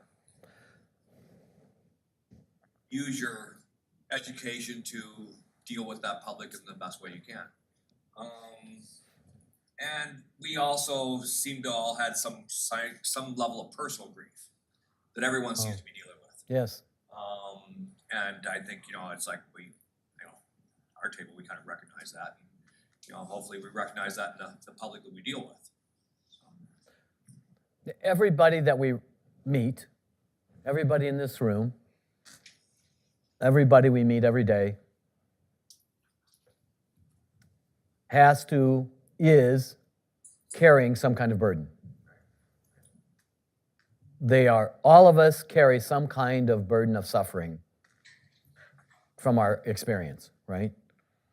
And sometimes that burden of suffering that all of us carry, right, spills over inappropriately out of our frustration and grief onto others. And I think sometimes if we recognize that, right, that it helps us maybe be a little more patient with when we see that. So I think that happens. I'm really pleased to see that come out of this group, that you're mentioning that, right? We all have some burden of suffering, some very heavy burdens of suffering, but all of us have this burden. And so some sense of patience and compassion with each other is helpful here. Thank you for bringing that up. Nicely done, thank you. Very, very good. Yeah. Okay, over here.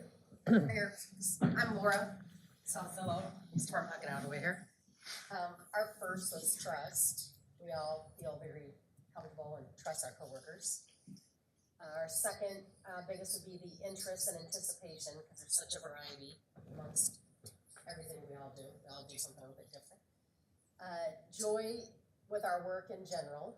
I know that's not every day, but for the most part, it's joy every day. For me, for not everybody, but and then the surprise. I think surprise is our fourth, just basically with public expectations, and also with sometimes with their requests and other times with their behavior. Just depends on the job you're in.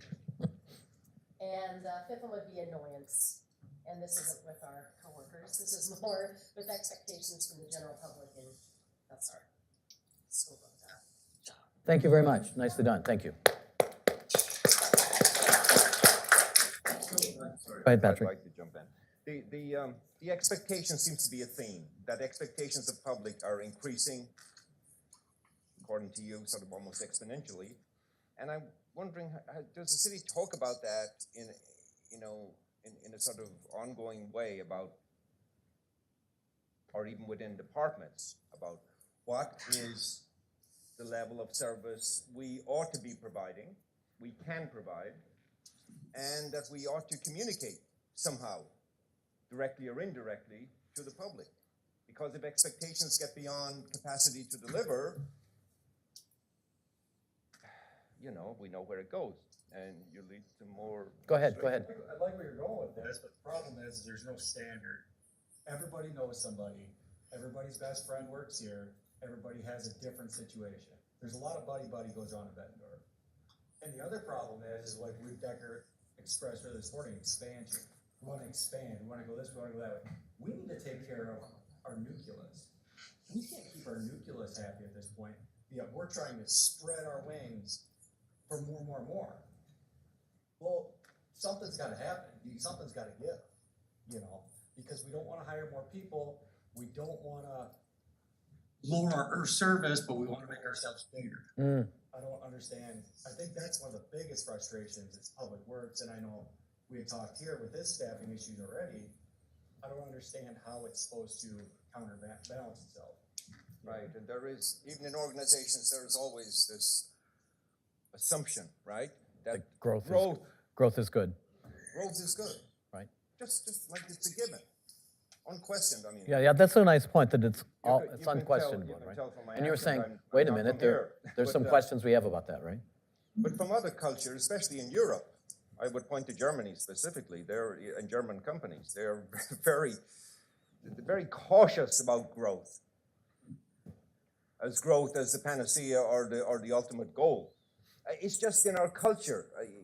It's sort of, where it came from, and it's sort of in our DNA, More, right? It's the wonderful thing about it because it keeps pushing us, right? But as you say, we should be cognizant of its limitations. And its pressures. Nicely done, thank you. All right, yours. I think with ours, where we had the difference between people talk about the public and their frustration, whatever. We had a very distinct difference between recreation service and expectations and service expectations. We have public works, we have engineering, we have law enforcement, but then we also had a fitness center where people are happy, golfing, it's recreation, people are excited to be there. So we had a very different expectation, I guess we should say, demands versus enjoyment, I guess. High level of joy, everybody seemed pretty happy. High level of trust, I think those two went hand in hand very much. I kept hearing those together. And staffing issues, I think, like we just touched on. You know, everybody's shorthanded. We're lowering our expectations for job qualifications, but the expectations for service still say here. But Oh, yeah. expectations come down here. You know, so that's one of the things we touched upon too. Interesting dynamic, yeah? The qualifications and expectations for people we can hire are coming this way, and the expectations of the public are going that way. Those are not nice trends going that way, right? And it leads to frustration and people being upset. All right, very nice. Thank you. Well done, appreciate it. And back here. I'm Michelle, I work at Palmer Hills, the restaurant. And it's your birthday today.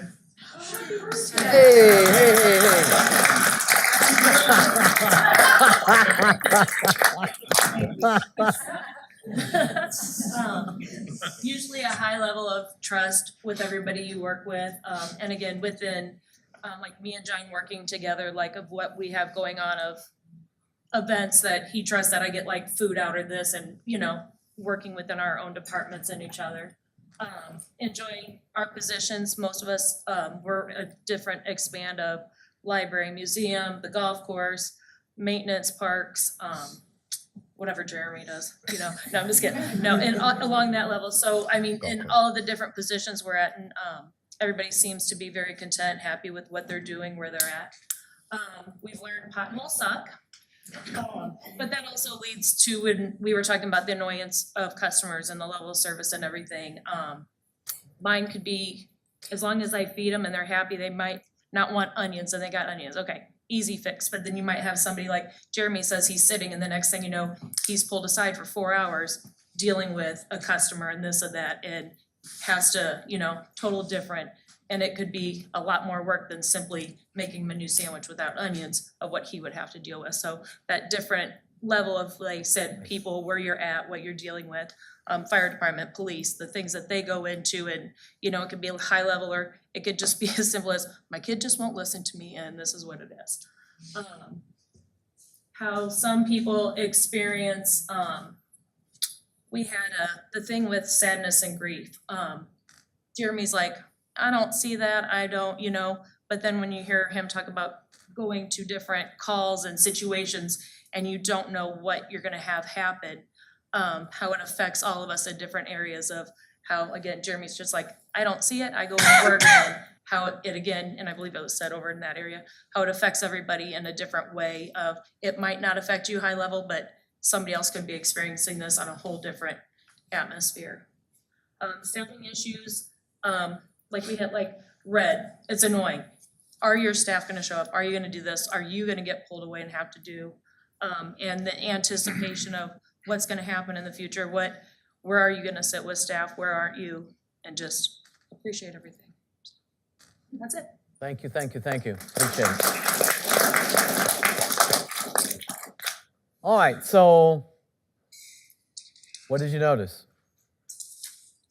There's a couple of, I think, very obvious things from what people talked about in each of the groups, and I think there's 4 or 5 things that stand out. What stood out for you guys? Job satisfaction. Generally speaking, people are pleased with their jobs.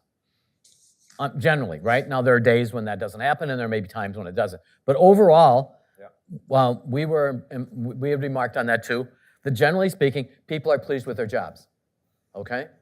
That's a good thing, right? Connected with that, there's another theme that is not unrelated to that. And what is that? Trust, thank you. That there's high level of trust among us as employees within our departments, right? So those two things are not surprising that they will go hand in hand. All right? So that's the second theme, emotional theme for this group. There's a third one. And the third one is what? Starts with an A. Annoyance. And that annoyance is with the people that we sometimes have to serve, or some of the people that we serve. How's that? If we put it that way, right? So there's some annoyance with the people we have to serve, and it creates some frustration, and difficulties for us, right? But not generally within our departments, with our employees, right? So there's a difference between the emotional connections that we're making within the departments and the emotional experiences that we're having with some members of the public. And that's interesting to know, because if we were thinking about going forward and doing any training in the future or talking about that, we'd be focusing on that aspect rather than on, which we sometimes have done, on interdepartmental stuff. But the fact that we've been working on interdepartmental stuff now for like 6 years, it's nice to see that that's actually, I'm feeling pretty gratified that that's showing up in this way, right? Yes. So as we go forward in the future, maybe we'll do more on the citizen stuff and less on the departmental stuff. So I took that away from that as well. There's a couple other things I think that might have stood out here. Anybody notice anything else?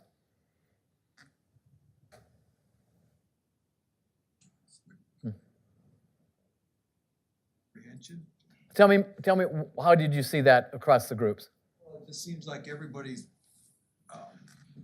not so much even their own departments, we'll say, but they have apprehensions on the city of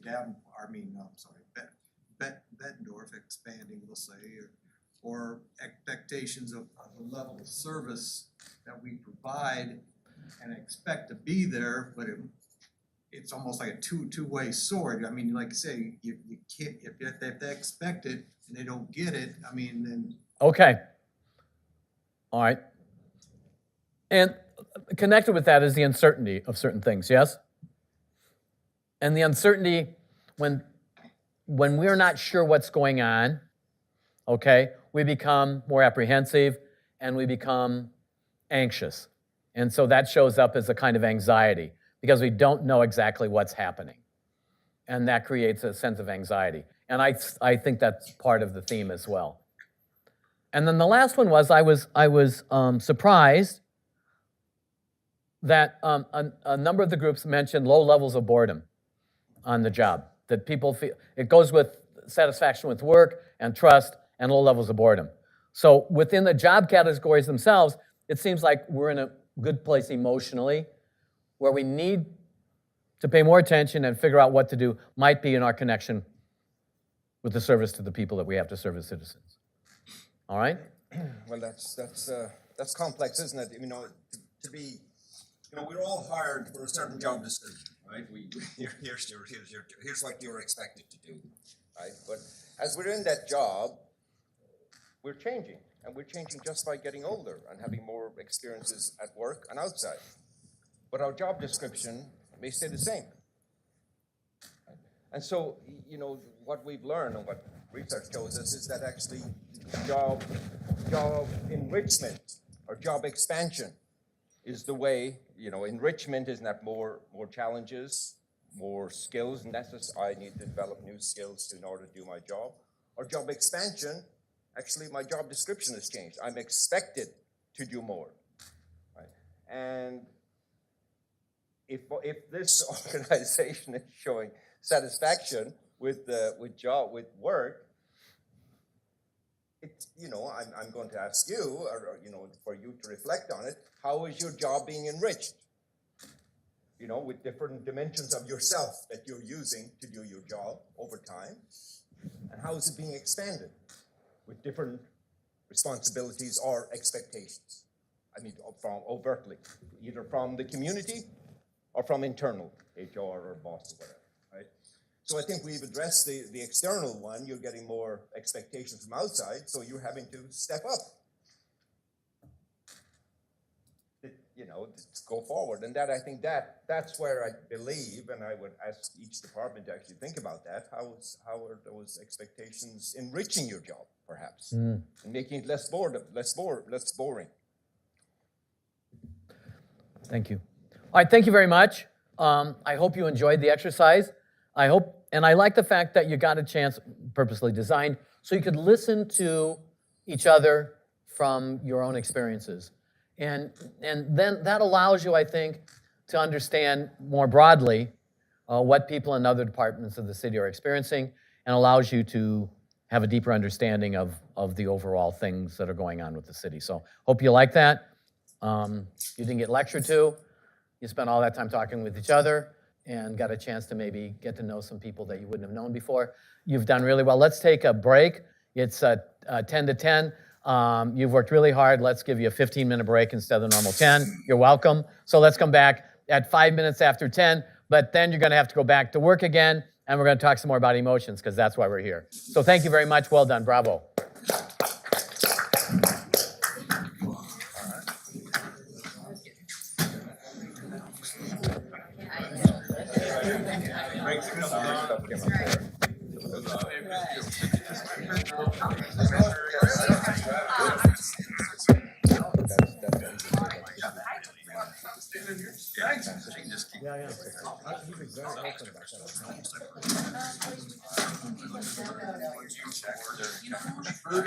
Anyone who's not gonna.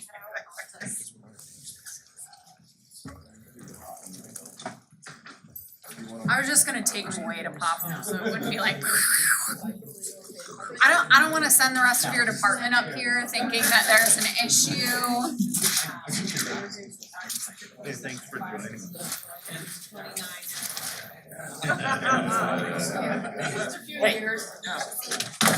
Great job.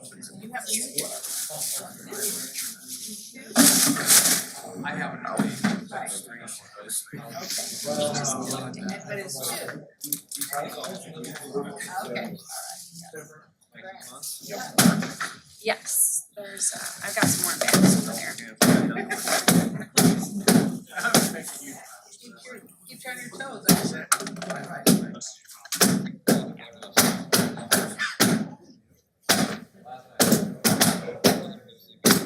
See, and then it's like,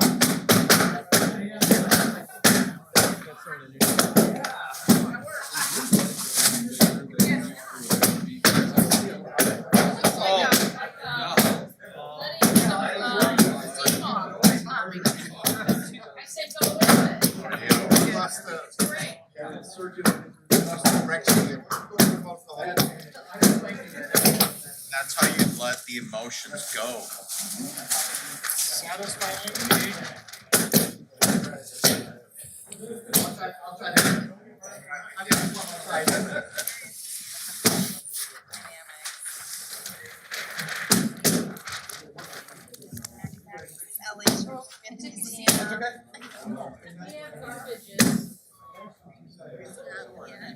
Back in the day, such a great time.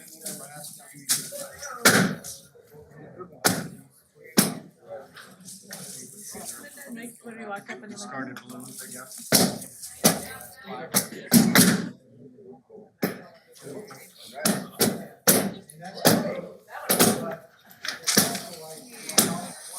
Stay there.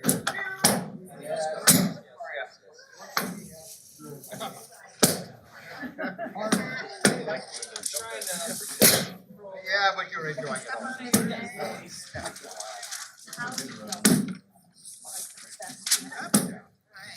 You're not gonna pop them? Gary Patty's version.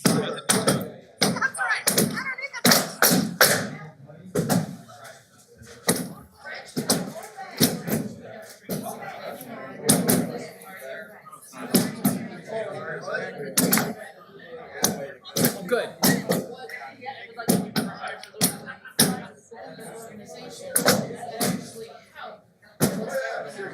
Right, so we'll get 5 of these. Oh, yeah. You'll have a whole load of those.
Yeah.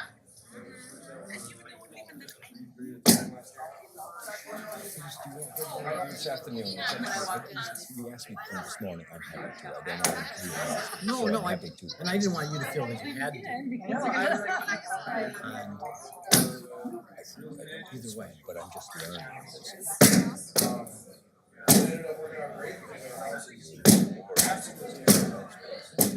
I mean, the outside looks beautiful. And you're going to refine it, right? Refine it Yes, this yes. afternoon and just, yeah. Right, This is your so- first time, you said right. you would Right, totally so already I know that this afternoon when I do it, I'll have everybody get out the sheet and I'll have them get out the balloons and we'll match them up as an introduction, right? And we'll say, okay, here's what this is. So I do a little bit of explanation of that, showing them that wasn't enough. Okay, I should have known that. Okay, so I'll do a little better job on that this afternoon. And then I think that's just it works. right. It works. So I think that's all I need to do. Is just that was the questions that I had. Right, right. And how are you going to wrap it up? Is it 1 hour or 2 hours? An hour.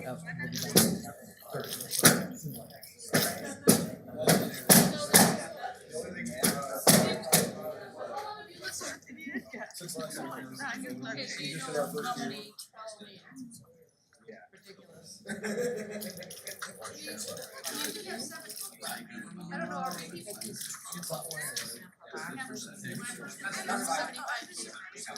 Yeah, no, I love that part of it. We have kids, so are you gonna go to She retreat? retired. Oh, you walked out? All our kids are.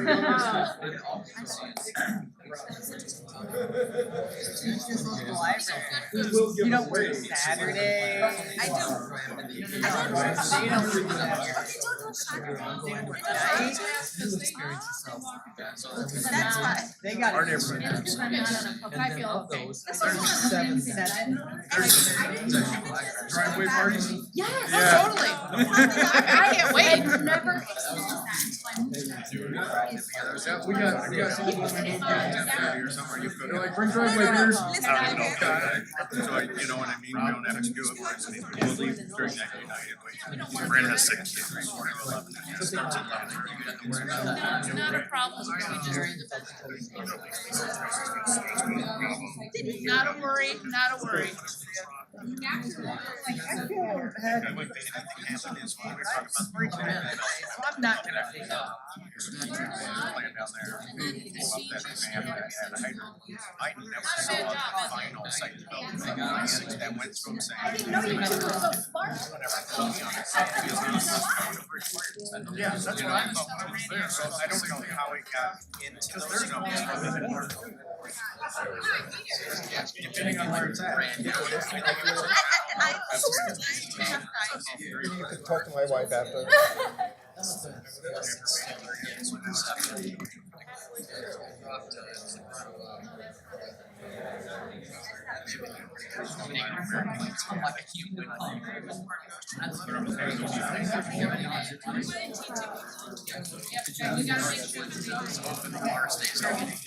So there's one right here where they're at. I would assume there's one down there, but I don't know. He said everything was picked up except for the And they thought I was. Oh, yeah. I should have a whole section. Yeah, I'd like to see notes on it. And so lately, they've been sending out PDF ads and all comments. They don't send it.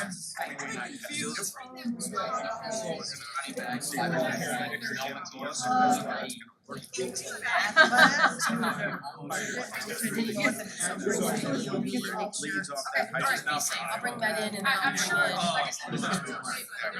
It is for batteries. I wonder if it's what it does require is to hire the rest. Yeah, I'll bring it in and then well, last time I was talking to him about scenarios.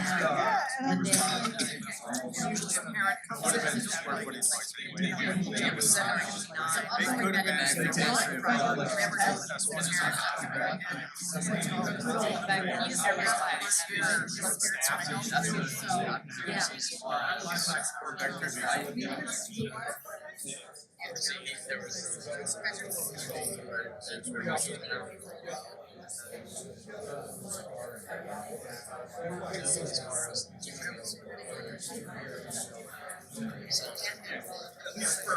Statistics like so.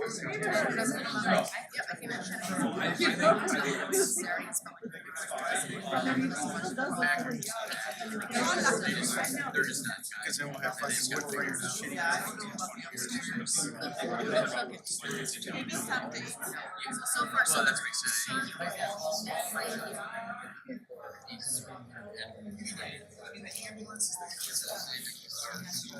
He's just such a good No, they should not be. You should take that dog out though, because that if the next call is fire, then we can respond immediately. So we have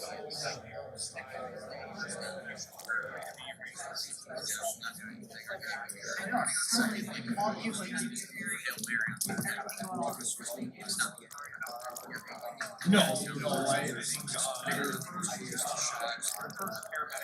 bigger fires.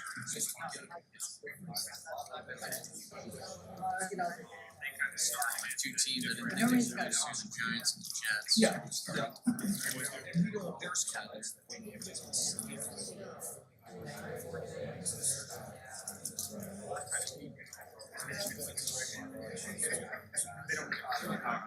EMS.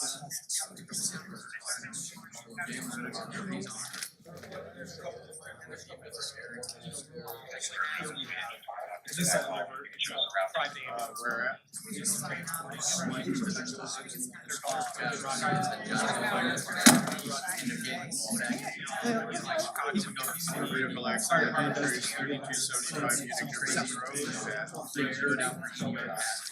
Those guys would. I'm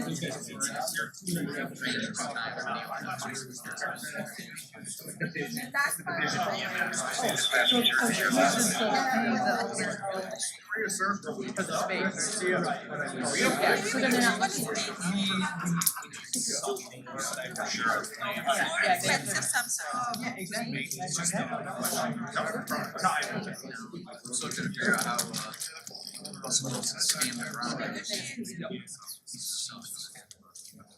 big conflicts and it's kind of.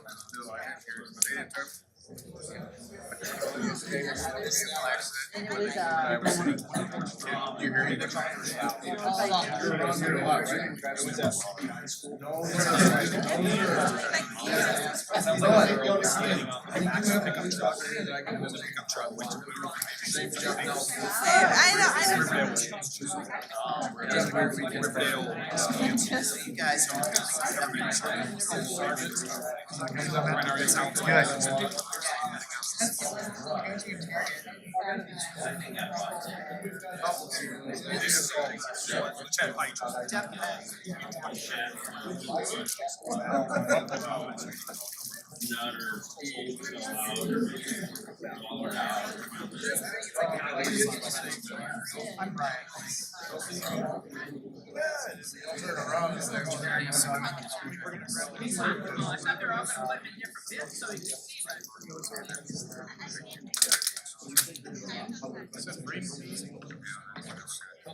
I figured, I knew you knew how to cook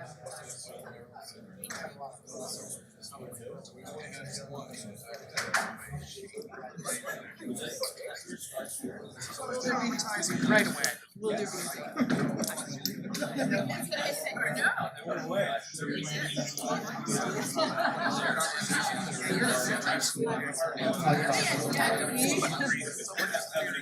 I didn't hear it. I wasn't on duty, obviously, but.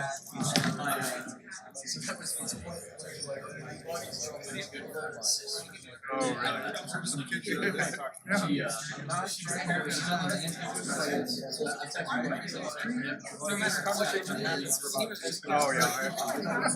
What did she do? All right, if we can come back together. I would have never heard. Oh, boy.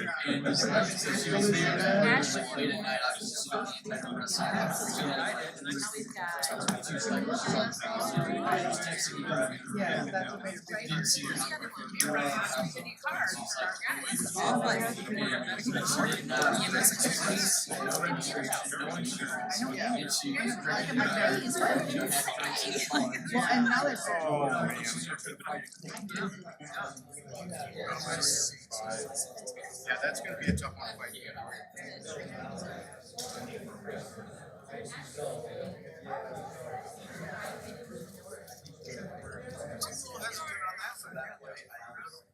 I mean, they're kids, right?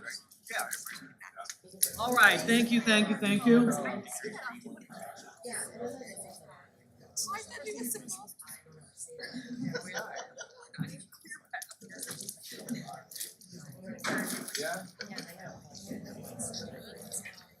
All right, exercise 2 is about self-awareness. The research is on emotional intelligence.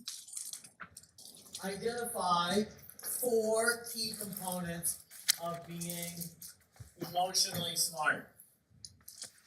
1 is self-awareness, 2 is self-control, 3 is empathy, and 4 is social skills. We're only with each other for 3 hours, so I had to choose what we're going to do. So we're going to do self-awareness and self-control. I think they're the 2 more important pieces for the group. So the next piece is on self-awareness. If you're not self-aware of the emotions that you're feeling and can't identify them, then everything else is irrelevant. So we want to focus on that. So self-awareness is the recognition of our own internal emotional states. And it turns out that our emotions are triggered in a certain part of our brain, the amygdala, the little small part of the brain deep inside our brain, part of the reptilian brain. Congratulations, we're like snakes. Good. All right. So we're emotionally snakes. That's a good idea. That part of our brain recognizes what's happening outside of us and reacts emotionally as a way to protect ourselves. That great evolutionary value. It releases chemicals and electrical impulses. So our emotions are essentially just chemicals. How's that? And electrical impulses, that's it. And it happens below the level of our consciousness. My best example of that is, think about being in a dark room, walking through the door, and somebody behind the door jumps out at you and yells boo or something else, okay? You do not think, oh, I'm afraid, right? And then jump. You jump instantly. Think how little time it takes for somebody to jump out at you in the dark and yell at you, and how milliseconds response, right? That's how finely tuned your body is, your brain is, to protecting yourself from external threats, okay?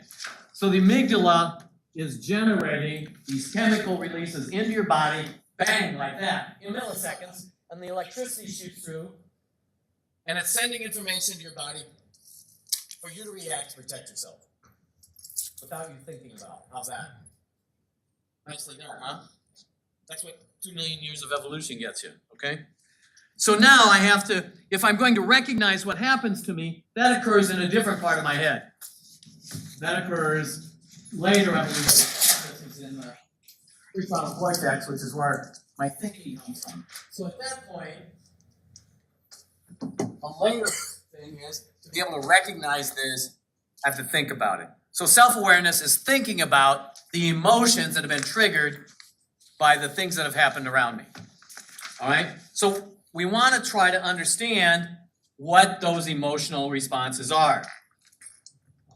So what we're going to do, and the second thing is, if you're not aware of them, then you can't control them. Okay? So we want to talk about being aware of them in this exercise. In the next exercise, we're going to talk about managing or controlling them. All right, but this exercise is about awareness. So if you flip the page over, there are a larger number of feelings listed on this than on the wheel. Okay, so a lot more on this one. Okay, so we're going to ask you to do this. As individuals, go through there and underline the ones that you personally experience at least once a week. I get judgmental. Actually, I do that every day, but I'm just saying. Yeah, well, once a week I experience this, right? After you've underlined the ones, then look at the ones you underlined and pick, I say 7, that's too many for today. Let's say 5. Pick 5. On the 7 to 5. Pick 5 that you feel more frequently and with more intensity. Pick those 5. Okay? You've done that as an individual. When you're done with that, share those with the people at the room, in your small group. Thank you. I'm sorry. In your small group, and talk about when those occur. When do I become frustrated? I'm frustrated regularly at work, not highly frustrated, but somewhat frustrated. And this occurs when people don't do what I've asked them to do, right? Or this occurs when somebody comes through the door and wants me to do something that I'm not able to do, and then they get upset with me. I get frustrated about that. So what we want to do is to get you to talk, recognize those emotions, and recognize when they occur, and then share those with the people at the table as part of this emotional awareness. All right? So again, individual, small group, and then we'll have you do the same thing we did before. Post some of the things that came out of the group, the small group in terms of learning. We'll share those in a large group. This should take about, another 50 minutes or so. There's no rush on this stuff. The whole point of this is to spend some time thinking about it, reflecting on it, and then sharing it with each other, have a conversation about it. So you got plenty of time to do this. This is the second of only 3 exercises. The third one's not going to take that long. So this should take about an hour, start to finish. So go. Actually, we've already gone, paying no attention to me. Good idea, all right? Wise choice on your part. Just go.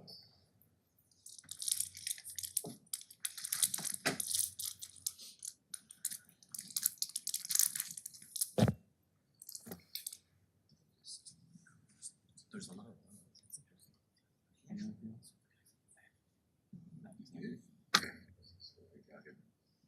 one of the guys goes, I'm more complicated than I thought.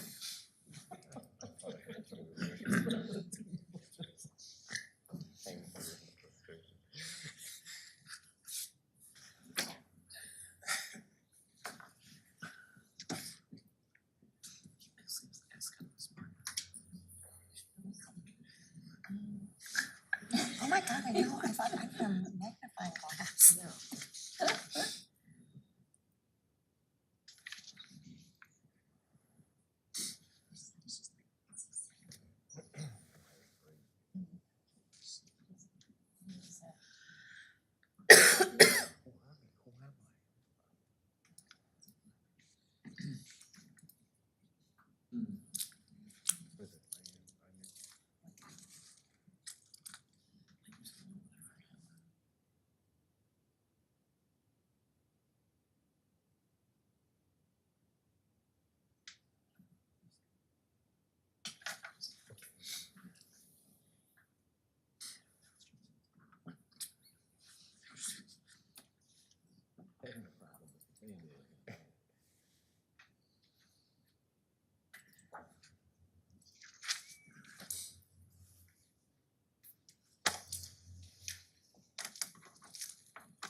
I know, it's pretty small.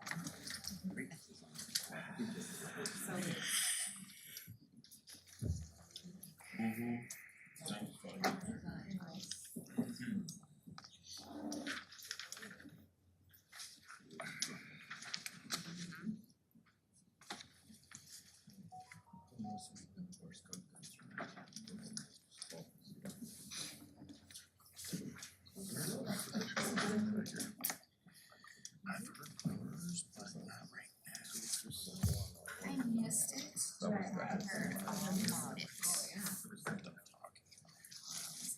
Actually, 3:30. Really good at 3:30.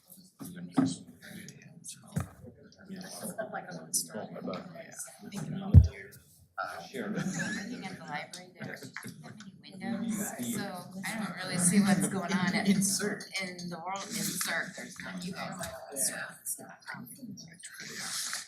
See my 5 in Vegas.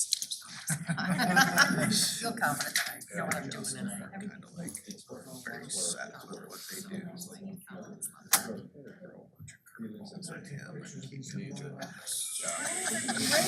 me out a lot. I start to John, I was gonna ask if you had your glasses on. Wellness thing we have to do. Yeah, just like yesterday, all those guys were doing frozen, second thing up, and then I'm like, my daughter. That's what I thought. Said five. Kind of like trying to stay focused, but away, and I'm like, dude, I need to do these like 3 things.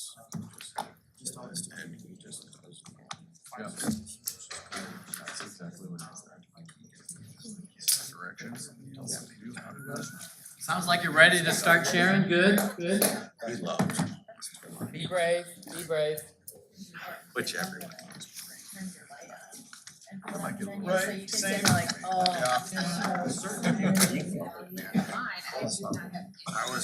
I was amazed because it's like, you've got your individual feelings, right now we're trying to put a context to emotions. I'm in Switzerland.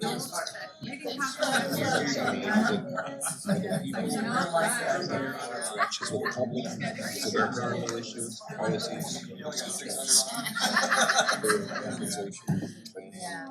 so atmosphere, sport, policies. We all have this. The more annoyed I get is dealing with other drivers, especially since we tried to do my words, kind of. We're always out.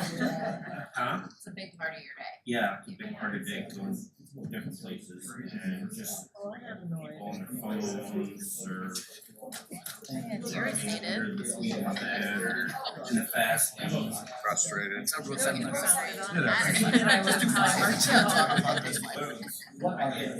get bad road. I get really annoyed. Something's happening that's triggering these emotions. I know, we're supposed to underline. So that's an interesting question. How many did I underline? Yeah, and actually that's 35. Yeah, that's an interesting thing too, right? How many? You have to be crazy. You have to be courageous to do that. I was telling Patrick I would let you know. I did this with So when do you feel that way? frontline supervisors in the manufacturing centers. Which was but one of the guys when he got to right. Is it when they're rude to you? Is it when they I don't thought. understand something? He said, I only thought I had 3 emotions.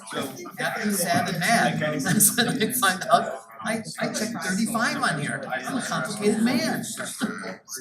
What I do have, I'm dealing with either contractors that have a lot of things going on with done. I have this job, they're doing operational stuff, making decisions, hopefully there's a right for us to.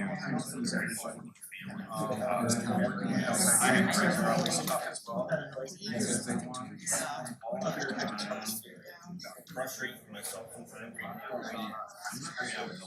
So I hear a lot of people say that they're annoyed with technology, which I totally get, but does anyone ever tell anyone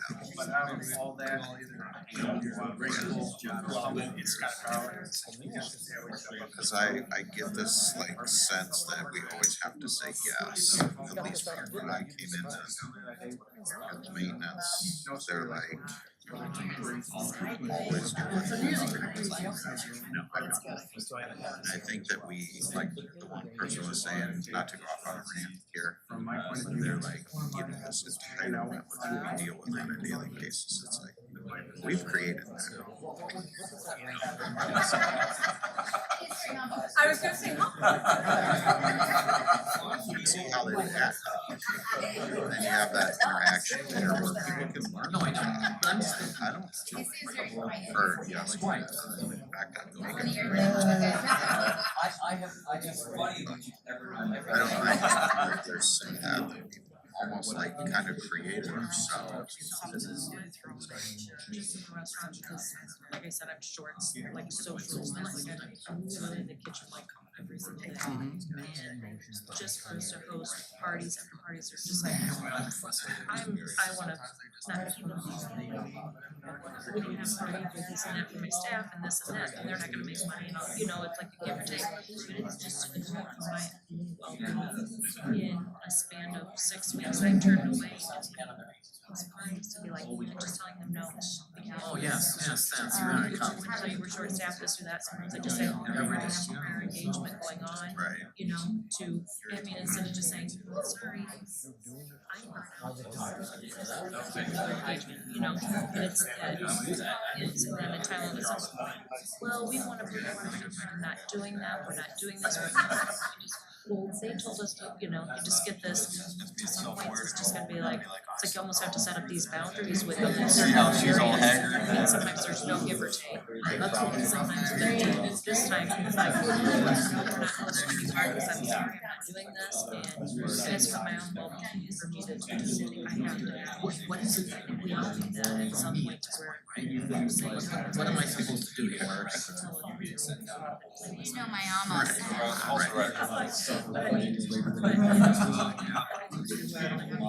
Just have people in certain circumstances that we can have that community. The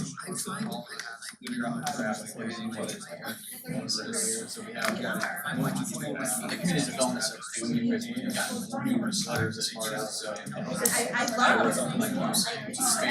You know, my almost. when we get we have to talk sometimes exactly, but we've got a couple letters saying that we can dump more money into a little more house. Like a baseline house.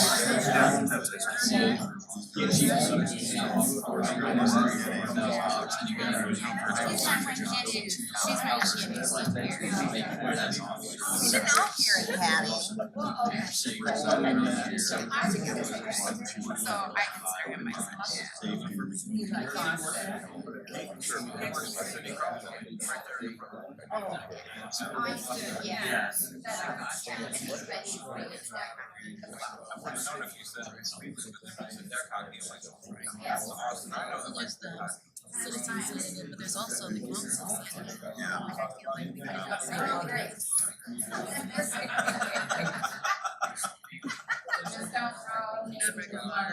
I was just gonna say, the crazy.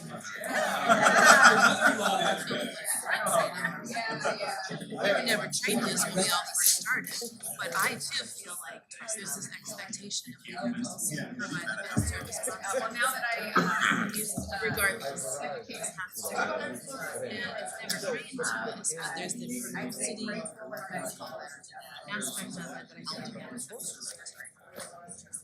my job, the people I work with.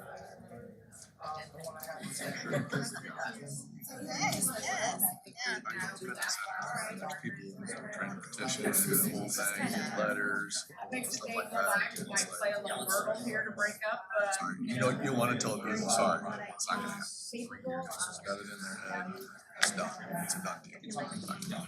But just go along with it. One way I see it, Try, obviously.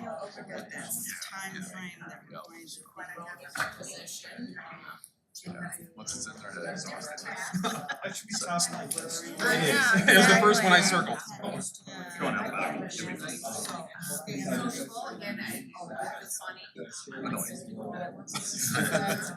to it.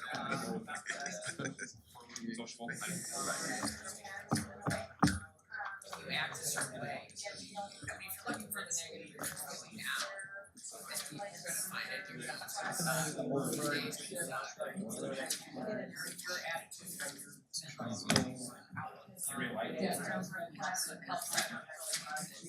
That's an interesting comment. And typically we respond to people reciprocally, right? And that's our default position. So if I'm nice to you and I'm pleasant to you, chances are you'll be pleasant to me. The difficulty is, can we change directions? So if you come in and you're cranky and you're irritable and that, right? My normal response would be, I'm cranky and I would reflect back the emotions I'm getting. Can I change directions, right? Can I take that and can I move that away from that to being pleasant and that? That's a step up in emotional intelligence, right? I can change the direction. I think we've all experienced that. First one You know, it's really heavy on You certainly do. And there is a sense of satisfaction in being I'm able to accomplish this. unless somebody's upset about their change the direction of that. some. Kids, but they're not that old. You're still gonna come in, you're still coming here, whatever, deal with it. That's no big deal. No, I can say that, no big deal. But that's just our default position. The trick is if they're not nice to me, then I can still find a way to be nice to them. And that's the challenge you guys have. Public, when they come in, if they're nice, that's no problem. But if they're not, if they're angry, they're So frustrated. I had determined and frustrated as well. Me determined, generally I'm a pretty good OA. Want to get the job done in a nice fashion, especially our department too. I feel like it kind of trickles down to all of ours. Trusted. Frustrating for me is so many different again, like we're public that are good where we never had the guys, hey, which I'm totally fine with because we're very helpful. We have a lot of tools that you don't have all those tools at home. We have equipment, we have, they're pretty much between us and public works, good enough to get at. But it also turns into the fact that okay, what's Bucks getting out of this?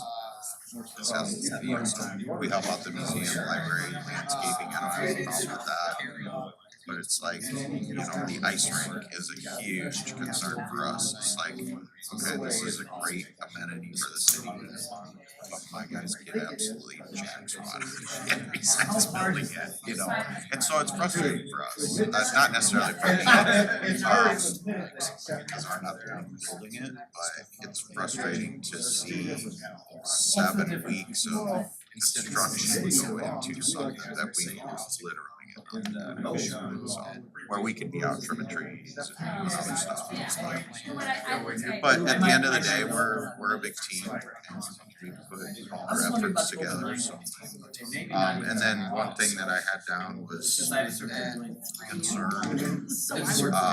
I try to be there for my guys. Because the parts of little jam sessions.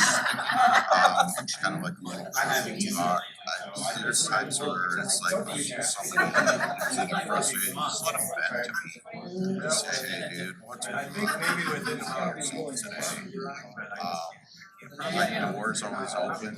If somebody ever wants to come in. So I try to give out the vibe that I'm concerned because I am, but I know that that's maybe not as in every department. I don't know. But I think is the other thing on that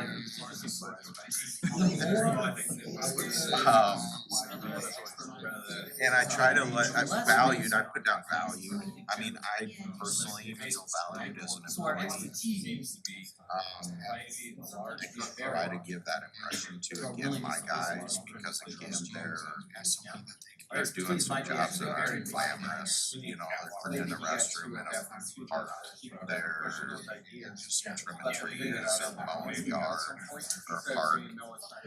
But I try to give them the idea that you are valued every day, you know, even if it's just at the end of the day, I say that they have good work. I try to say that to everyone. Oh my God. I try to do that every day. It's just a little something I try to do. Everybody else go? No, we're just doing rounds.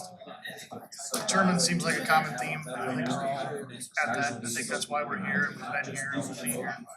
I think it's kind of a prerequisite. If you're not, as we know, we work extra hard for the citizens. Satisfied was another big one. Probably more so now than the last few years, where we're really got team and everything seems to be firing on all cylinders. And it's not just a job; it's fun. It's a family. We do stuff together. We get around. People are doing things with each other on off hours. Nice to see. Preoccupied is probably not a great one for me, but Yeah, I personally as well. But in the same time, tied together as open-minded. I don't try and micromanage anything. Here's how it is. Here's how I do it. If you can find a better way, by all means, go do it. I don't have to tell you how to do it. We go in the back room and have. And that's not just about it's here. I took this to I kind of made my columns of pluses and minuses, and I had a section like if Davenport were to offer me this position, I take it, and it was a hell no. 100 times over. Exactly. Just because I like the community period, and then the community of where these things, the management, I've never felt like I couldn't call Decker at whatever hour if I needed something, or call him at 3 in the morning because I needed to come in. It's not to experience.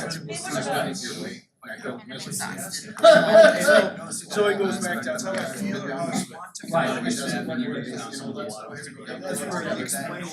6 years. I've done these things, and this is the end result of those efforts. And that's not specific on different situations. Yeah, when you think about what's out there, I like the open-minded stuff, but I just think it's really. Well, it's evolution's kind of happened. Like he was stating, we're growing. If you can get there, it's a great. Their position always was like somebody that came from sewer department, mechanic department, that worked for so long, not building little 3-bedroom houses and remodeling strip malls.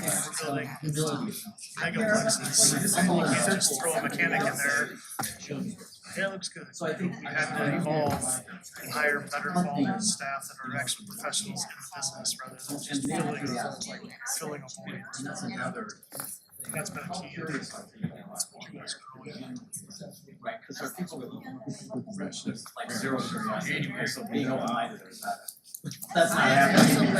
I'm not curious. One of mine, Could this be and I different? think that comes with being trusted to do your job. If you're not micromanaged, like what you were saying, because I think sometimes when you micromanage, then you don't feel like empowered to do your job well.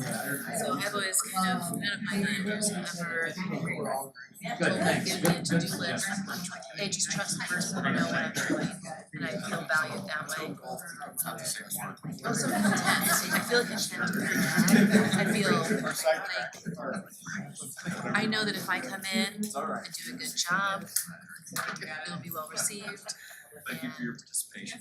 I don't know quite what content means. It doesn't necessarily mean happy. It doesn't mean sad. It just means like content with my job, how I'm doing it. That kind of, I don't know, it's kind of a weird word, but Happy because generally I like my job. Well, yeah, irritated, and I don't have a lot of contact with the public. I do answer our emails and I used to do social media, but I don't do that anymore. But I feel irritated mostly when like I am working and I get all of these new requests for things, and it's like I just want to do what I'm doing, and I keep getting, like people are saying, pulled in all these different directions of like prioritizing what comes first, what needs to be done right away. Really, it's just like overwhelming with all of the duties and assignments that I get. Would you also say it's not by Yes, Strickers don't do any of it. Just wait. So he used to get pissed with me because like the world's gonna blow up, and he'd come in like, dude, you gotta submit it. I'm like, I was like, this will wait. I've got things for the last 4 days. And a lot of times that'll solve itself right now. You know, they want it fixed right now, but if he doesn't give it a little time, they can't wait, so they'll figure it out and fix it themselves. And then in 2 days when you call them back, snap, don't do this, whatever. You gotta read the room. I know what's on the basis. We're all good.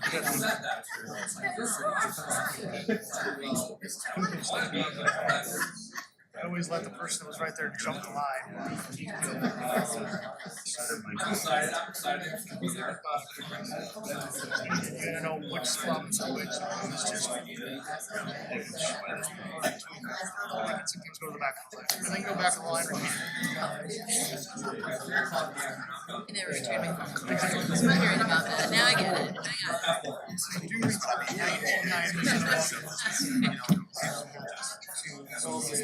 I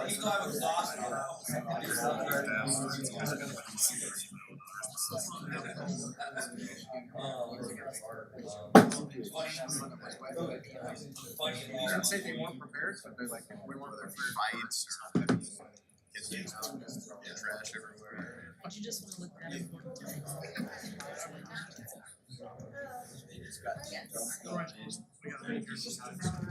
I'll when it's time. I'm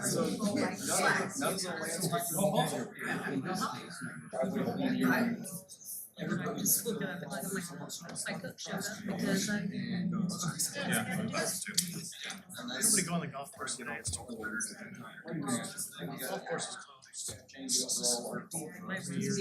Yeah, they're all gonna go inside and get something to eat.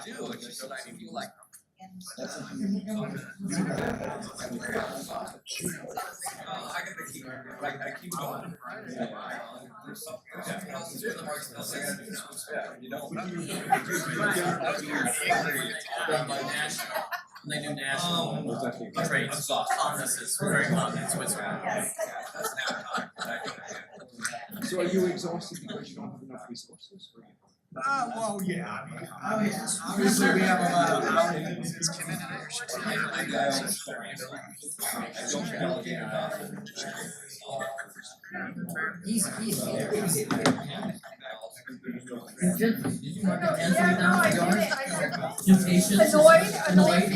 Presentation today or tomorrow, I'm not sure. Dragging it out of reading. Where is it going?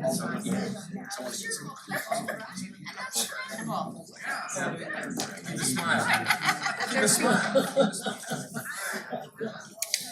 Okay, so you choose. What did you mind? Playful.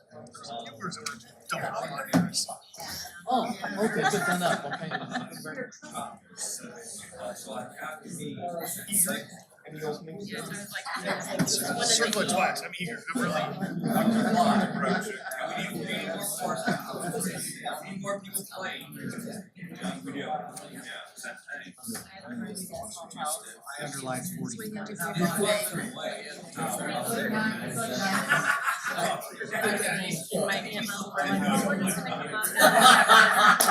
Well,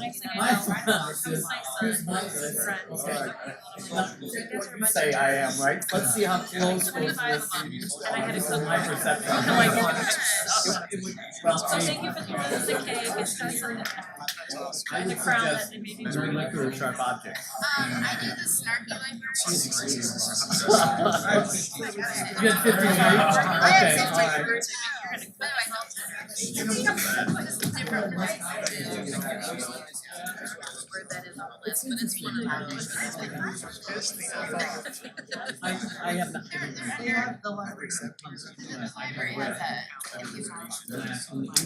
Guys, are we running out? Have you got the context, I guess, for the emotions? That's my big question. Let's get the context.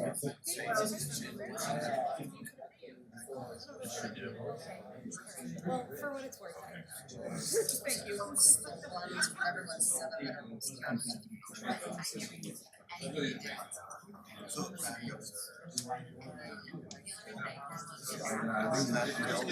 I guess my question is, what are those you're defining the feelings? See what everybody. What context do these apply? That's what I'm afraid of. Start.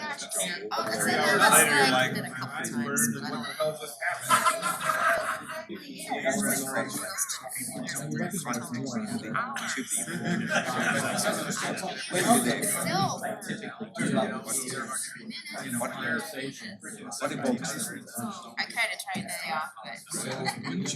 Are you interested? You do want to. As opposed to just identify the emotions.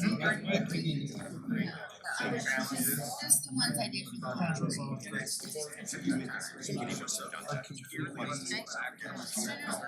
Yes, it's the last. If you're not. Yes, you guys can show strangers.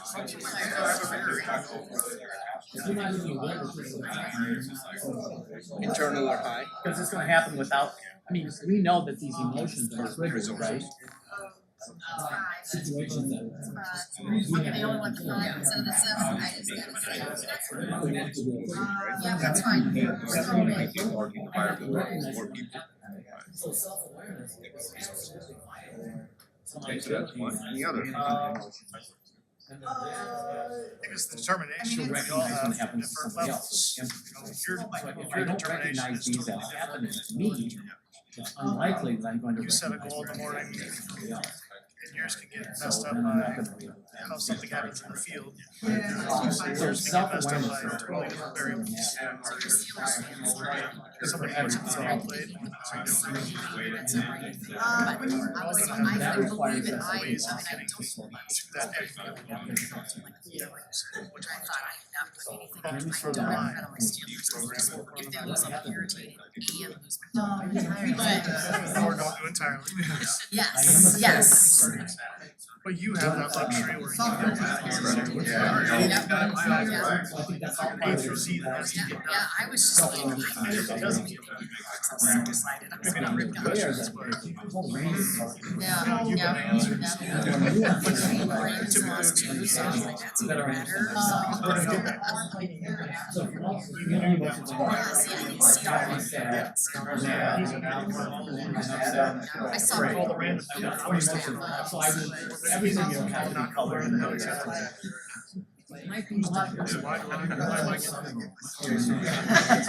But I guess what I'm getting at is, there's always a gap. Resources is always a shortage. So if we can. They put out that. If you guys are together. How do we navigate? Every spaceship on the show.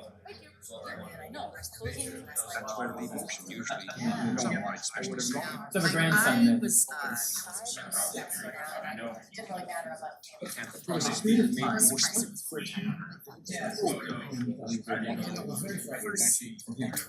I don't know where that came from. Yeah, I thought, yes. But he did. He would say, like, Nevertheless, all those things hit us emotionally. And so that's what we're trying to get at here. Is like, okay, I think that's the next step. It's like, okay, now how do we manage those given the non-control of the system? These things are uncontrollable. That's what you would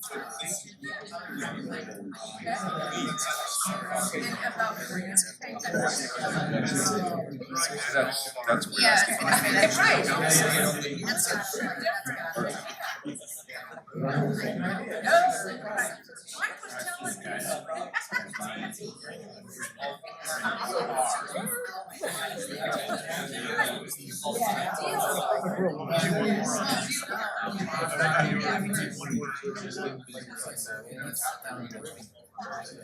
Communication for us.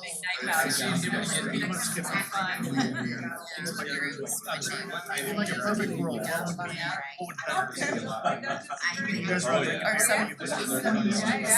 that. Right. And staff makes you send them like staff. That's right, that's right.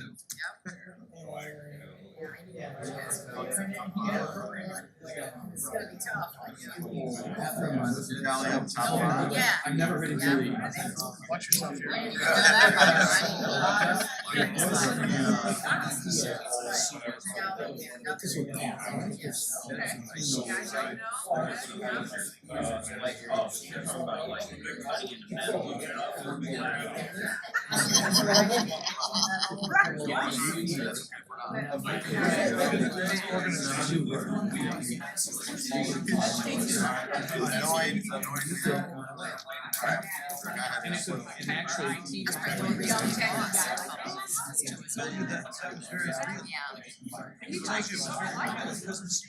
Well, no, he was not. That's a great point. And you could see that he was.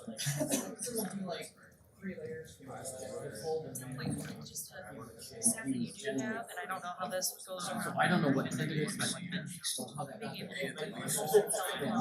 what matters was. So you're being aware of it. Of course, over there. Now, you did some education with him too about putting his arm. You have ecstatic, Mostly yeah. that was he's growing. You guys ever hear from Nancy? She retired? She lives in Des Moines, right? She retired. Without the awareness. About a year ago now. Cannot control Rely it. on it. Once he was aware of it, he was able to control it. Then we got both things. You don't get pulled away to. So you run it. It can be kind of. Say staffing, but I'd say So, quality when staffing. we get angry, I would say, Because okay, we've had let's read people it. I'm not in reading positions it. chat on I'm not Facebook or reading- you can't dragging make me things breathe. down, and they're not working when they should be working, and they're not bringing term people like they should be, and it's really frustrating, and it kind of affects the rest of the staff, and then like the bad apple spoils the bunch. So, yeah, It's like when well, one person so what doesn't did you go spoil their on way, the the table? other people are like, well, why am I doing this, or why do I have to do their job You for shared me? with each other? If somebody wants to have high quality. I do that too. One thing about like Those are your steps together, and you know that this is gonna trigger this. And I think you're prepared for that. That's be prepared for self-management.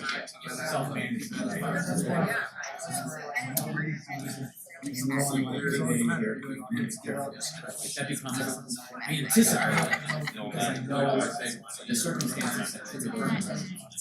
And that's somewhere. Well, that's good.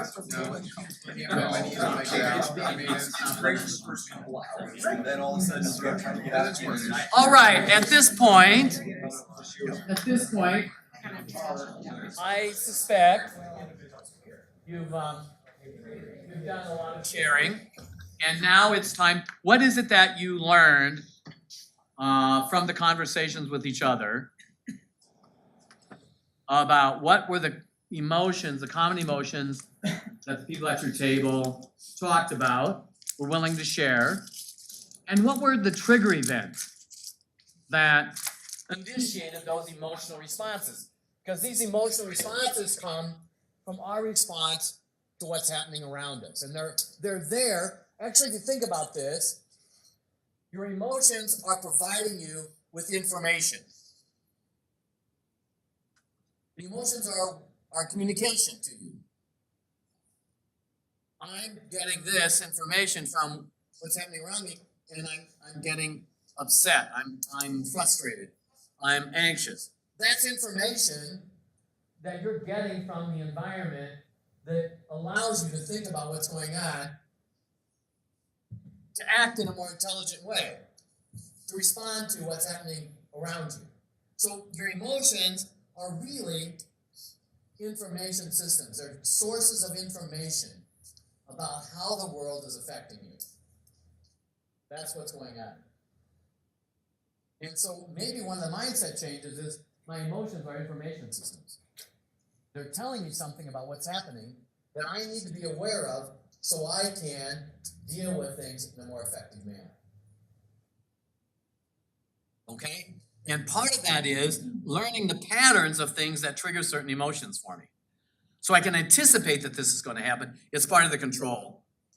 Because I can anticipate ahead of time. So one of the things you can talk about at the table and then indicate on the charts is what are the common emotions that we've talked about at our table, and what kinds of trigger events are occurring that help us be aware, hey, this is coming.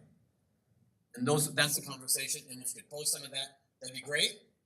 So let's do that, and we'll talk about those. And then the last piece will show you a clip on how to manage those emotions with some simple steps.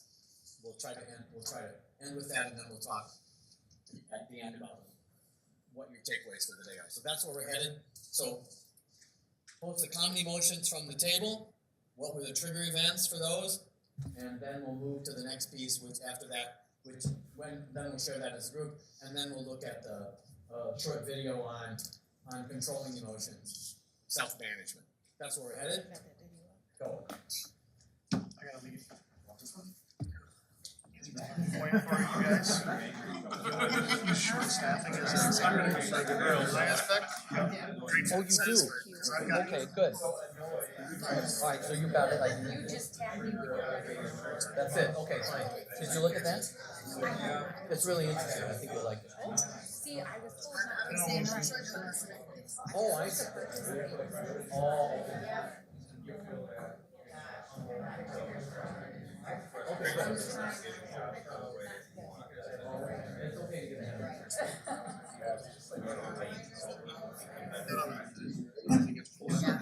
Maybe just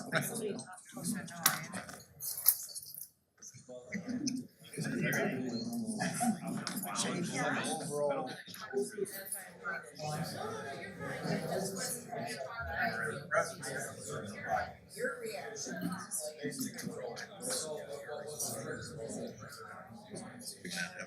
Questions? Here, Yeah. That'll exclude you from having to. I don't know. What is it? I like that, but I don't think we're gonna be able to have that.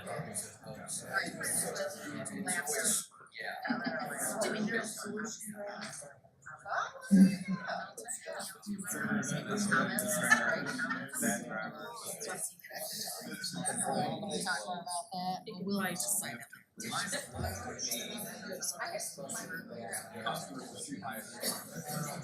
High expectations.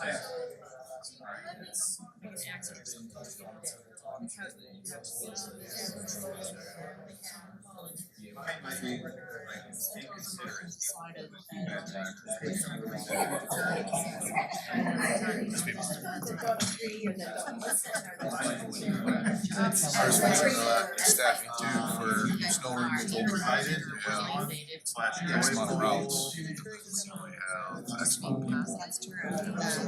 So you don't have subs for a number on the phone. Oh, I know.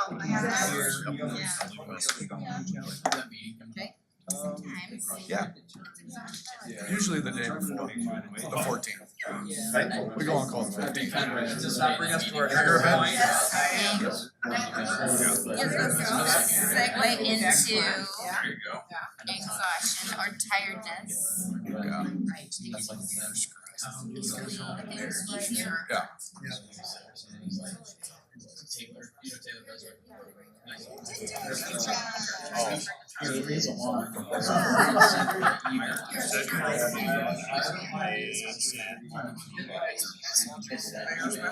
Yeah, exactly.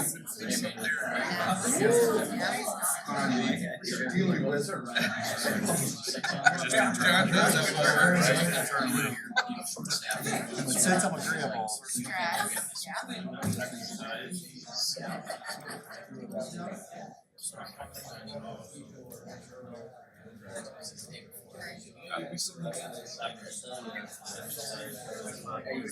That can be a little bit of everything. Yeah, okay. Could be better. Stress.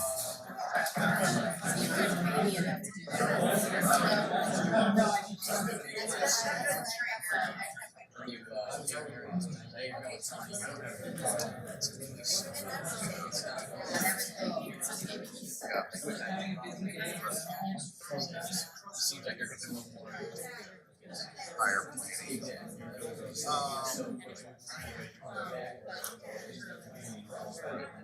Exactly. It's proactive, reactive, whatever. It's like there is no real proactive. That's true.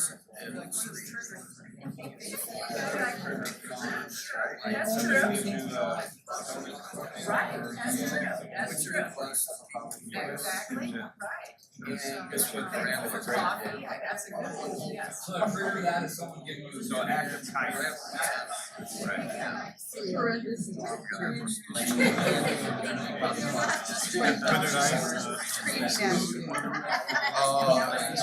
I satisfied. So you get a text. That's cul-de-sac. So that is a whole nother, we don't know what's going on. So. What day did they bring it?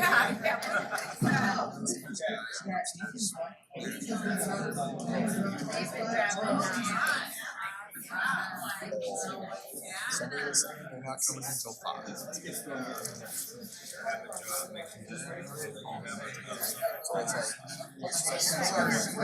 know, exactly. So Mark is like, Portland's gonna be better.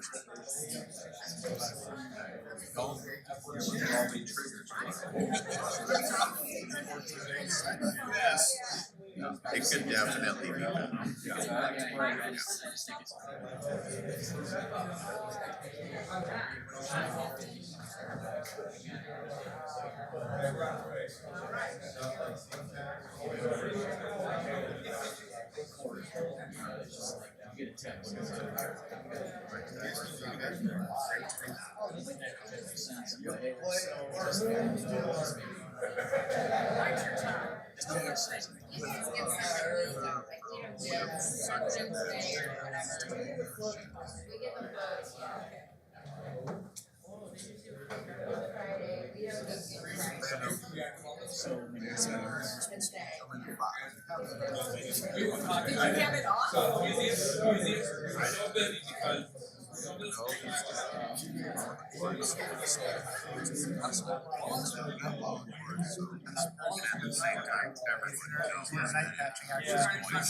So it's like half.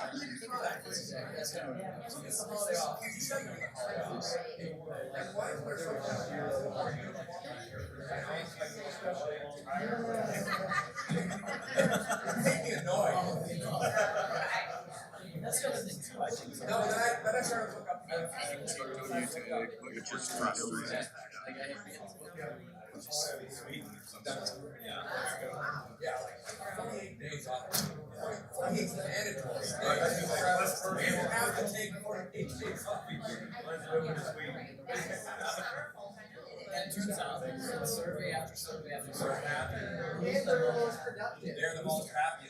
As soon as I could walk, I started working. Followed by so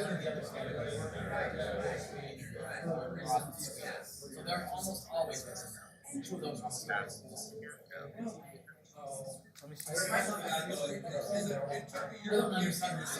wouldn't want to be there.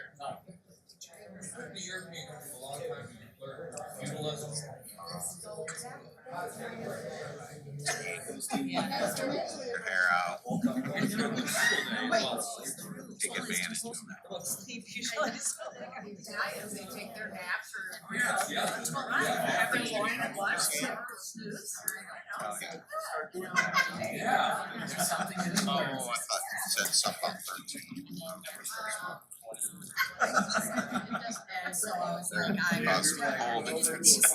All right, let's see what we got. Let's see what we got. Let's go in reverse order. We went this way last time. Let's go this way this time. So, common emotions among our group and trigger events. We were talking about determined frustration. Please stand up and speak with volume and conviction. Determined frustration. There you go. All right, I like it. So people in, like we were using, like Jeremy said with his staff, him and I are two different levels. I just hope that all my staff shows up. Otherwise it trickles on me and it leads to a whole downfall. Jeremy's now on this high thing rubbing in our face over here, that he ended up, he's like really content with his staff right now. He's got a whole new group in. So he's not some of us that are having the frustrations of staffing and stuff. He's like riding high right now because he's got all this new people in, new ideas and this growth going on. So like some of the stuff that we have, he's set up to, like when he knows he goes into work, he's like, cool, I'm happy, excited, da da da. I may be excited, happy and cool going in, but then one person goes and we have all these customers come in. I have to put that, you know, it might be frustrated, angry, but I gotta put on because I gotta get all this stuff in, go boom, boom, boom. And I might reflect to it later and be like, God, I'm so mad. Or just be like, okay, it's done. And that emotion I might have at that moment, I might not even see it. Maybe till the next day, but just taking on of something might put you in a certain predicament and then push it aside, get done what you need to do. You might be more happy, like, all right, this is done, and it affects everybody in a different way when you're thrown. Thank you. Let's go here. That's no problem. Our group is kind of a diverse group, probably by planning. But I think we all could agree we're pretty thankful in our everyday jobs. We like where we work, we like the people we work with. With that, it comes that we trust the people we work with, we trust our groups. But then we become annoyed. It's just, I think we're all annoyed with people, people we work with. But I think that's life. But with these things that affect our emotions of being annoyed, we all kind of got back to a point that we have to be open-minded, because if you're annoyed and closed-minded, that's where you might, I guess, dig the heels in. Where if you're more open-minded and agreeable, you can see things from other people's perspectives. We have annoyance is a common theme, I think. What are the things from within your group that you talk about that trigger my annoyance? What is happening in the environment that sends me the annoyed signal? And what am I to learn from the annoyed signal? Because if it's information, I'm being told something about being annoyed. What am I being told and what's causing the annoyance? When am I annoyed? I guess From your table, what's the trigger event? Go ahead. I'm annoyed by my coworkers. No offense, guys. But you work with the same. I can point them out. Since you seem so open about this, I think they would agree with me. You work with the same guys day after day. You understand their tendencies. You understand their habits. You understand this time of day they get tired. This time of day they want their coffee. I mean, it's just, you get annoyed because it's habits, I guess you say. You're agreeable, open-minded to their habits. but they annoy you. But I can also say, all right, I gotta work with so-and-so today, but I see it coming. I get in front of it. I anticipate. I anticipate. Okay. But what is it that annoys me about my coworkers? Or otherwise, I like them, but sometimes I'm annoyed by it. What causes the annoyance? Anybody can jump in on this. Go ahead. I think sometimes when you repeat yourself 100 times, of how many times you have to repeat yourself until you're like, can you, was the hamster not running fast enough? You know, just when you have to repeat sometimes, I find that when I get annoyed to be like, how many times do I have to re-show this till you get a picture and a video to show? Okay, hand it back to yours, Mike. Anything back there, guys, about Annoyance.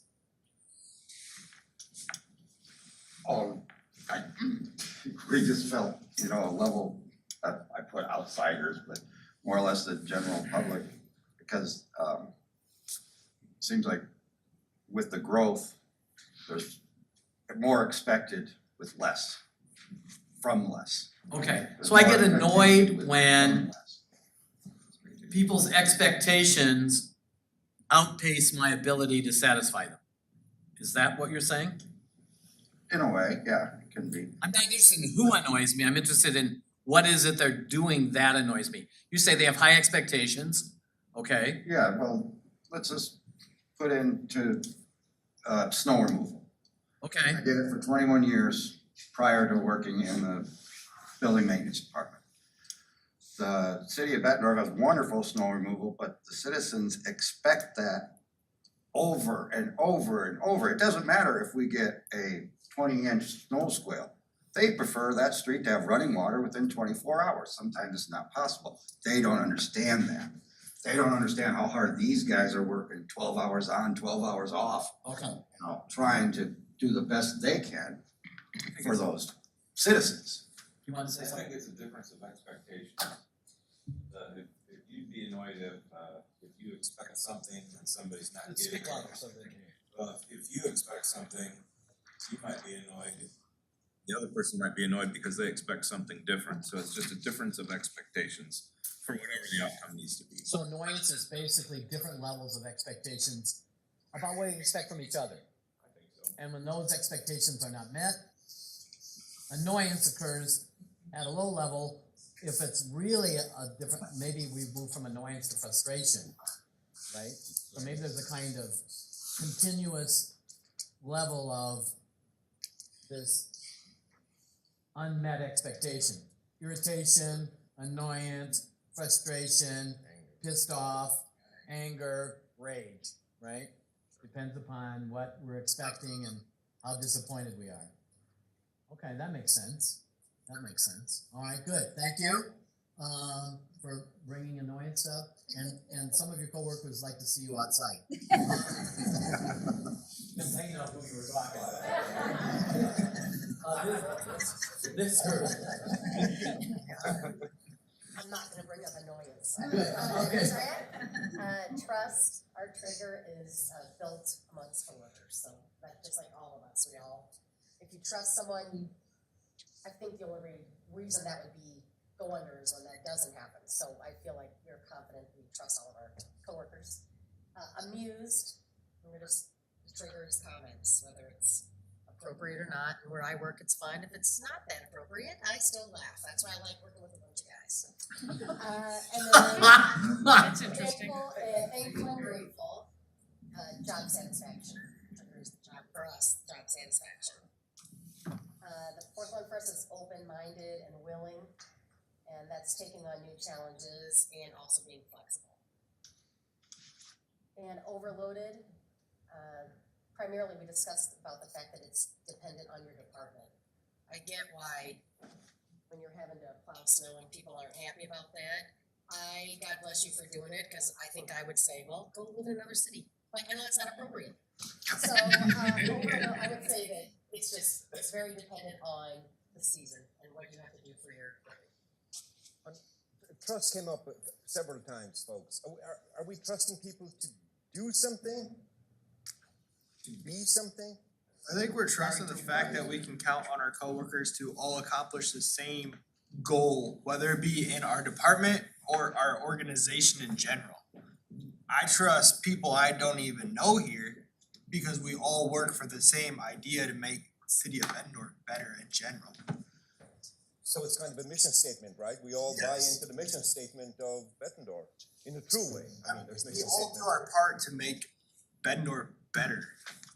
Whether it's something simple as removing snow or picking up a piece of litter on the floor that's not even ours.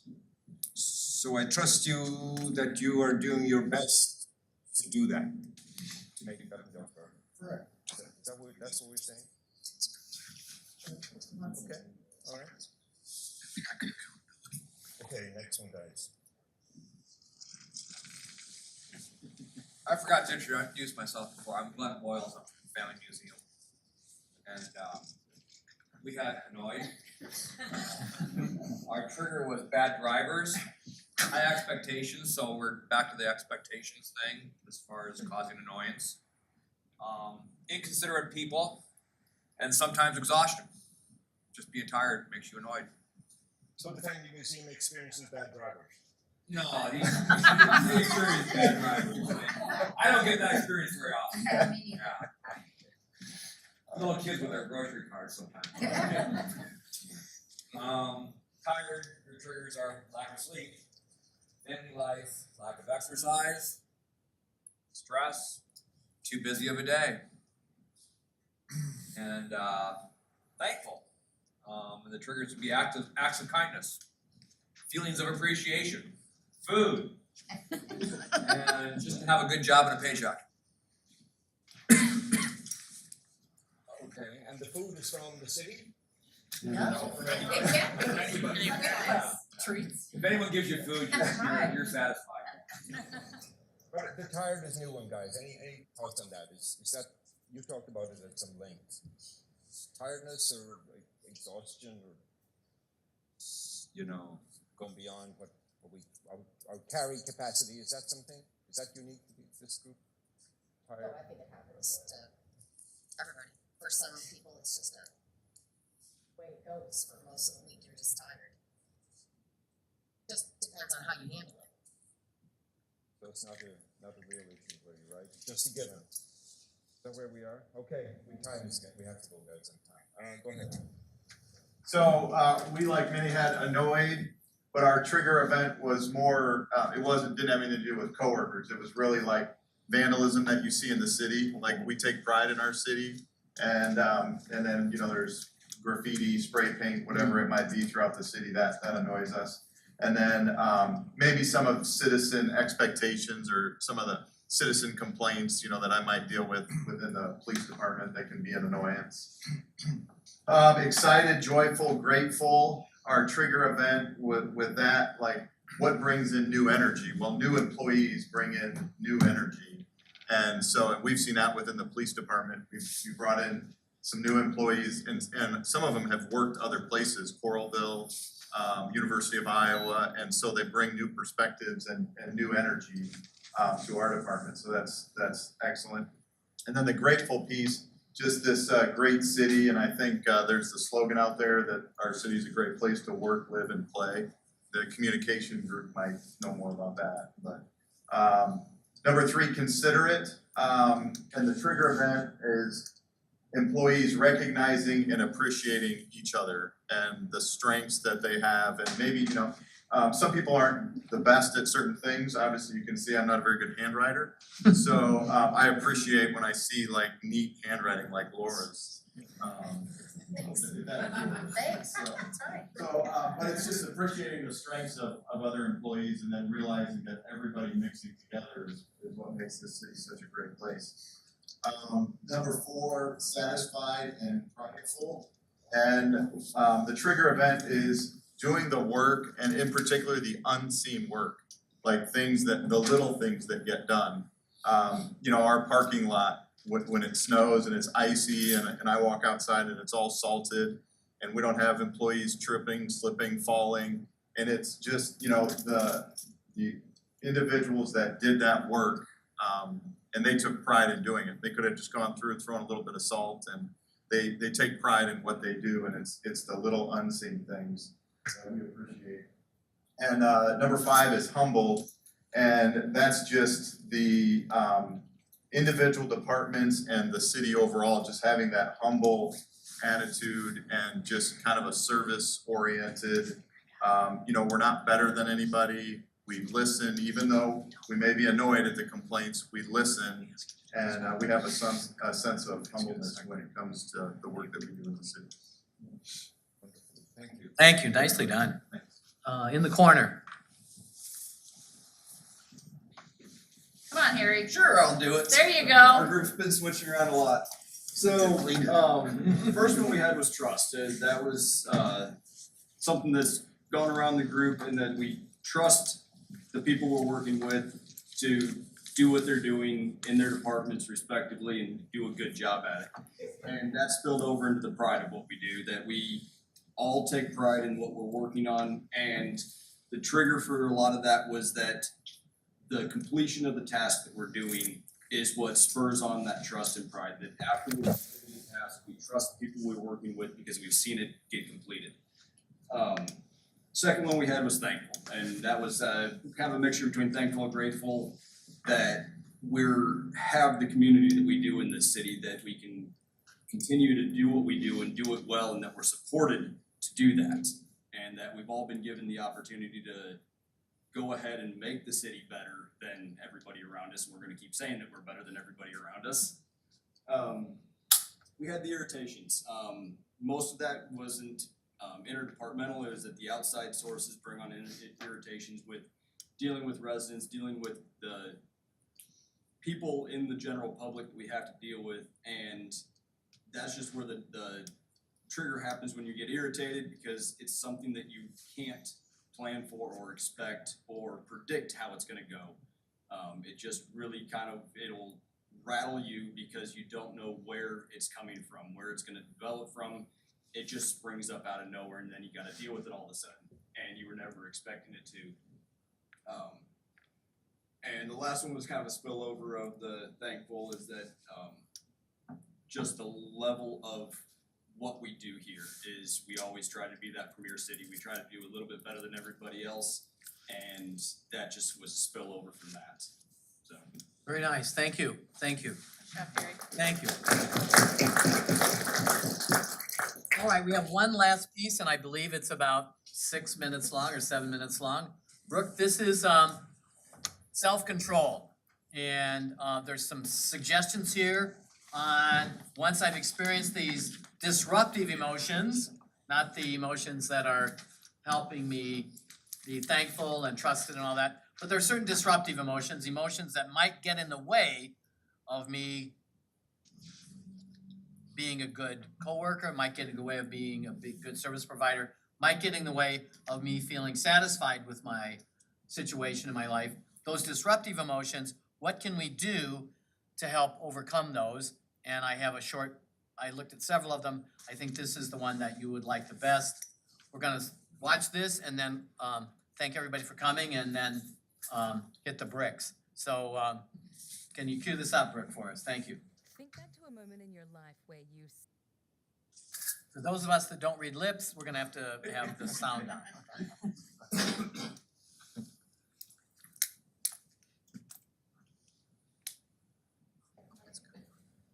If not, it won't, and we'll just live with that. Randy, this annoys me. Said or you did something in the heat of the moment that you later regretted. We've all experienced this at varying degrees, but let's face it, stressful situations are a part of life, so emotional self-regulation is an essential life skill. Thankfully, there are science-backed methods to better navigate your emotions and to manage the dangerous.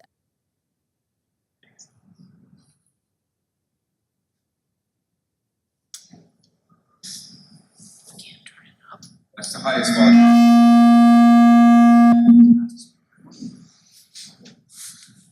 Sorry about this. Pause for station identification. Think back to a moment in your life.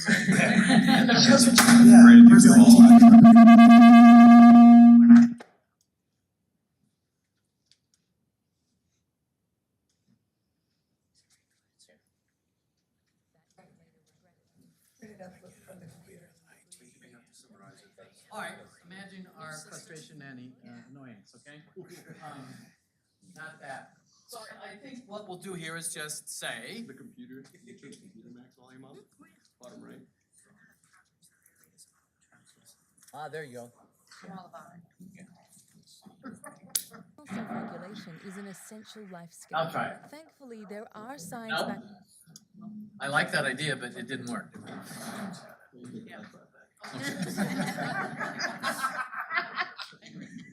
All right, so let's say no. That's good. We're good.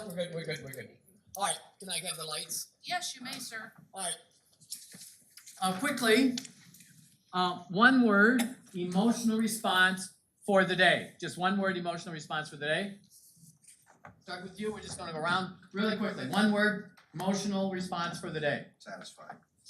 Calm. Peaceful. Happy. Trust. Pride. Right. Excited? Frustrated. Right. Happy. Thankful. Humble. Dissatisfied. Grateful. Valued. Thankful. Satisfied. Inspired. Happy. Able. Willing. Enlightening. Grateful. Happy. Amused.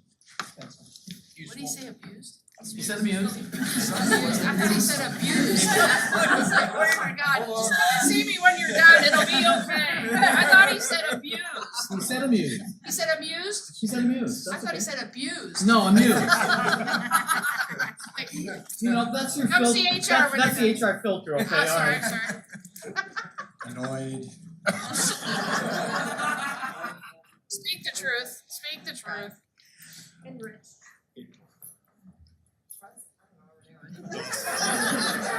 Confused. Educated. Eager. Optimistic. Determined. Thankful. Content. Thank you.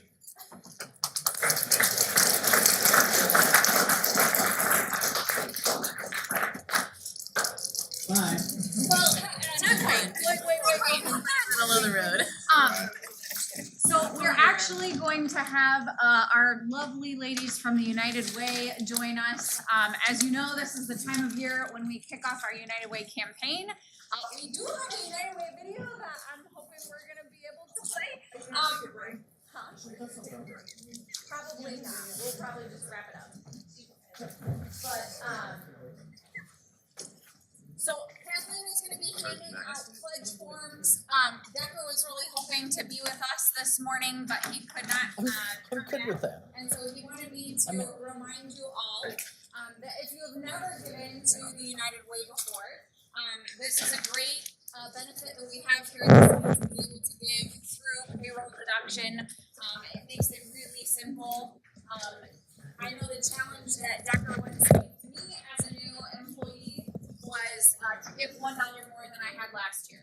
And so I know that's something that's worked out well for me each year. I just give $1 more than I gave last year. And so if you're trying to figure out what amount to give each week through payroll deduction, I think that's a great place to start. But I'll let the ladies from United Way talk a little bit more about all the great work that they're doing in our community. And so Allison, and who do you have with you today? I'm Angela, but And she's your all right, starter. okay, so I'm gonna have Allison come up and share a little bit with us. If you guys wanna give her a warm welcome.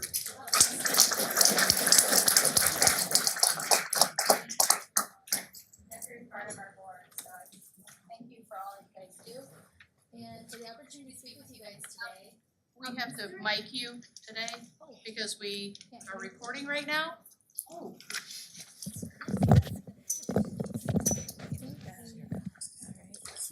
Oh gosh, maybe I will.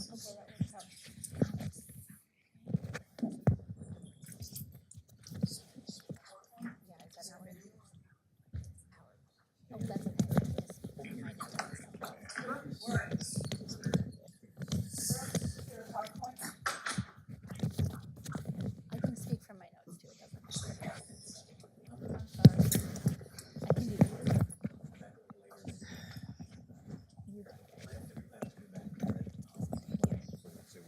Hopefully you'll be able to hear this.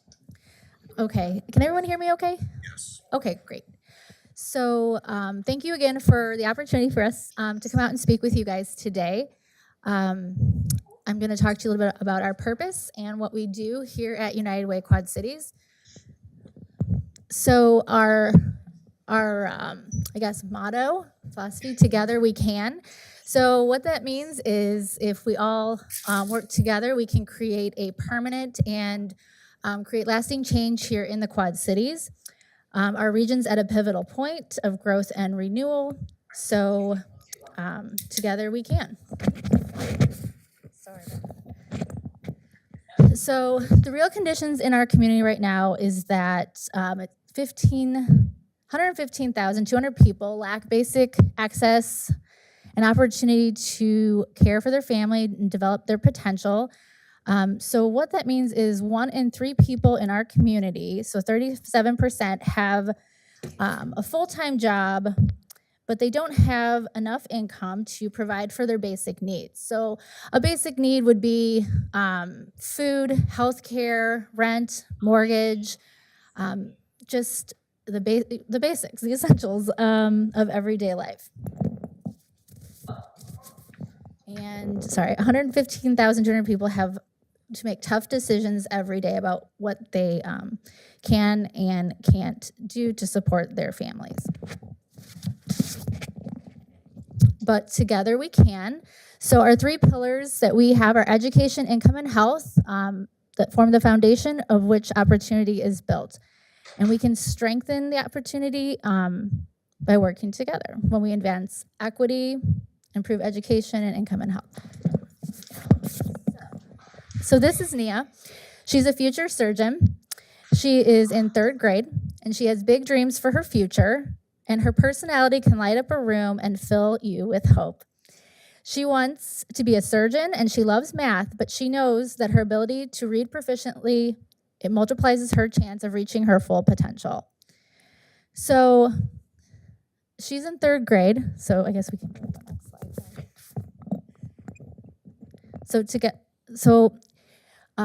Our challenge here is in education is 70% of Quad Cities 3rd grade students do not read proficiently. So that's 3 out of 10 right now are reading proficiently. We would like to increase to 90% the number of students reading on grade level by 3rd grade. So you might ask, and I know I did, why 3rd grade? So up until 3rd grade, they are learning to read, but after they're reading to learn. So that is it's huge. Students who read on grade level are 5 times more likely to graduate from high school and be ready for college or a career. So for income, the challenge we have is 34% of young adults 25 to 44 do not earn a living wage from their jobs. We'd like to increase that by 20%, the number of Quad Cities young adults who earn a living wage. So that goes back to the 1 in 3. And then for health, our challenge is 26% of residents not receiving routine health care. We'd like to increase that to 95% who receive routine preventative health care. So here we are, strive for equity. You can see some of the numbers up here.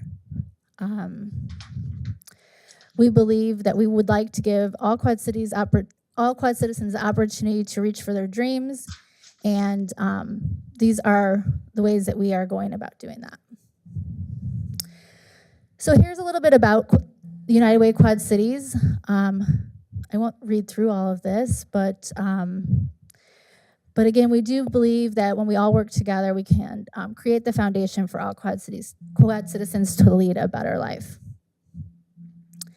And here, what makes United Way different. Again, I won't read everything off of this slide, but the one thing I do get a lot of questions about is that we are an open book. So we know it's important to you that your donation is being used effectively, and it's important to us too, and that's why we work hard to receive the highest grades available for accountability and transparency. So I wanted to point that out. And then how can you help? So please invest in improving education, income, and health in our community. There's advocacy, so use your voice and influence to raise awareness. And volunteering, engage in volunteer projects, create meaningful change in our community.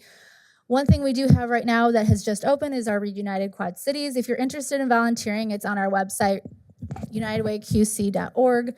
You can go to the volunteer section and you can read to a child 30 minutes every week.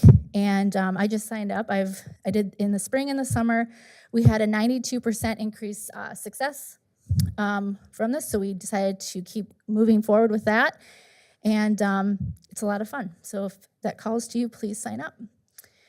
And if you want to learn more, please visit our website at unitedwayqc.org. You can contact me right here. I'm sorry about that. But if you do have more questions, I can take them now, or please pass them along to Brooke or Kathleen. And obviously on our website, we have some answers on there as well. So does anyone have any questions right now?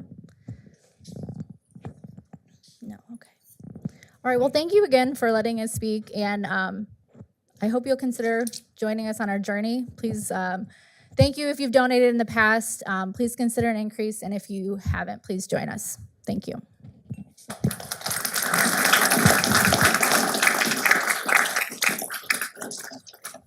All right, so now if that wasn't inspiring enough, we're gonna try to play the United Way video. So I'm hoping this is gonna work because it is a lot of fun.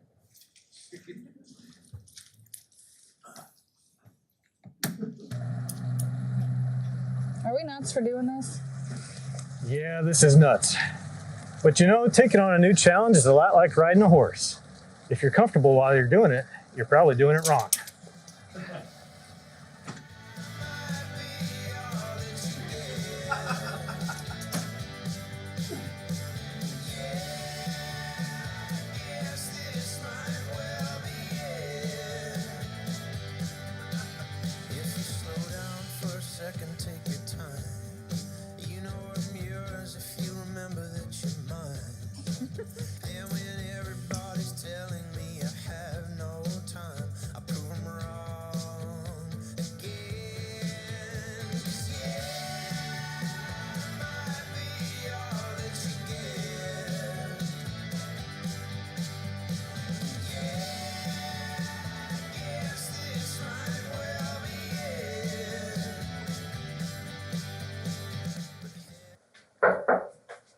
Hello. How y'all doing? I'm Ted Lasso, your new guy. This here's Beard. Welcome to Bettendorf. Higgins?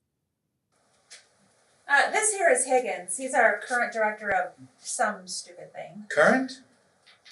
Higgins, take Beard and get their IDs and such. And don't forget to have them fill out their United Way contribution forms, you idiot. And get me a BLT. Hold the L and hold the T. How about a tour? Tour would be great. I'd love to see the new I-74 bridge or the TBK Bank Sports Complex. Of the building. Let's start there.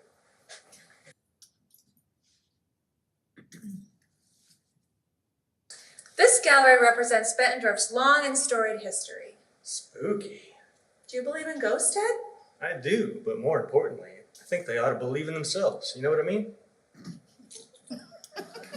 Without further ado, the new Bettendorf United Way fundraising manager, Ted Lasso. Look at this moron. Go home, wanker. Hi, yes, Angie Sharp with the Independent Star. With all due respect, just how unqualified are you? Heck, you could fill 2 internets with what I don't know about fundraising. I understand more about the Kennedy assassination than I do what a 501c3 is. But I do know this, we're gonna go out there and give it everything we got.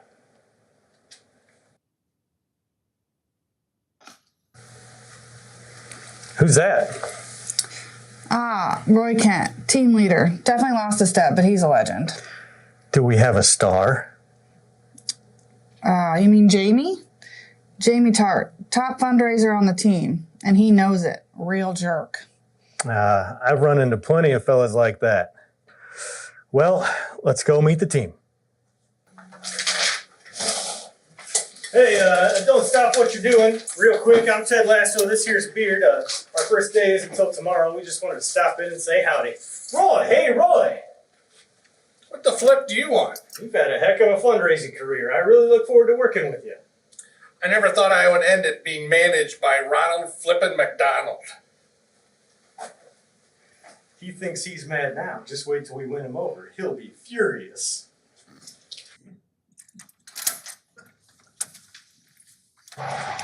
Beard, you know what today feels like? The first day of school? First day of school, that's right.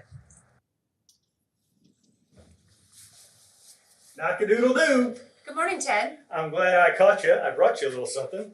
Cookies! I guess some call them biscuits. We'll call it biscuits with the boss. Biscuits with the boss is not something we have time for this morning. Or ever. I hear you loud and clear, boss. This United Way campaign is not going to be easy. We better get started. Ted, I hope you understand just how critical this fundraising is to children and their families throughout the Quad Cities. What about scones? Do you like scones? They're like little muffins, but they suck all the spit out of your mouth. I think we can all agree ice cream is the best, hands down. Like seeing Billy Joel live, never disappoints. Ted. I want my password to be 1, 2, 3, 4. Come on, man. Oh, God, look at the link I want to click on. And just not right. Walk away, you little jerk. Keep your wig on, Granddad. Hey, what's going on here? You two are splitting our team in half. And when it comes to teams, I like them just like my mom's swimsuit. I only want to see them in one piece. We've got work to do, boys. You're gonna have to put this behind you. Do you know what the happiest animal on earth is? It's a goldfish. You know why? 10-second memory. Be a goldfish. Higgins, find out where Ted got those biscuits. Watch out, biscuits. Higgins is on the case. Don't muck this up, Higgins. Those bolts in Manchester City. I hate them all. But did you see the All game right, last night? team. I was drunk. Excuse me. Listen up. Thanks, Beard. We got a big fundraising push coming up this week. Anything we need to know, Beard? Big push. You heard her. Let's get after it. What the flip is United Way anyways? It's just a group of people who care, Roy. Not unlike folks at a hip-hop concert whose hands are not in the air. Now, who's got ideas on this fundraiser? So how's the first day? I'm not sure what the smallest unit of measurement is around here, but that's about how much progress we made. Something. Jamie, hey Jamie! What would you rather be, a lion or a panda? Ted, I'm me. Why don't I be anything else? I'm not sure you realize how psychologically healthy that actually is. Look, team, our whole fundraising approach is give and go. Give the work to Roy and Jamie, and everyone else can go to hell. I am officially on the prowl for new ideas. What do you got? You got something, Kate? Oh, no, God, no. Never mind. No, I'm sorry. Oh, come on now. You're one of us. What do Right. you got? It's just some things I thought of. Probably not very good. Come on, Kate. I have a real tricky time hearing people that don't believe in themselves. I'm going to ask you again. What do you got? Okay, so I thought we could do something easy, like payroll deduction. It's very painless, and people can donate to organizations that, you know, maybe they're really meaningful to them. It's a great way to contribute to United Way. Perfect. What's next? Next, we can put the fund back in fundraising, where half the money goes to the winner, half the money goes to United Way. We could call it something like, I don't know, football frenzy. Woo! Beard, you getting all this? I don't want to bring an umbrella to a brainstorm. Fire away. And we can wrap it up with a fundraiser cookout where everybody brings food, we get together, we eat, and we donate everything to the United Way. Those are some real winning ideas, Kate. I feel like we just fell out of the lucky tree and hit every branch on the way down. Ended up in a pile of cash and Sour Patch Kids.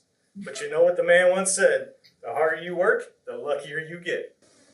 Don't you just love meeting people's moms? It's like reading an instruction manual as to why they're nuts. Ted, Beard. Ted, you seem a little too sure of Kate's plan. Do you really think this whole thing's gonna work? If I didn't have any confidence, I never would have wore pajamas to my prom and ended up in jail that night. See, I think if you care about something and you got a little hope in your heart, there's nothing we can't do.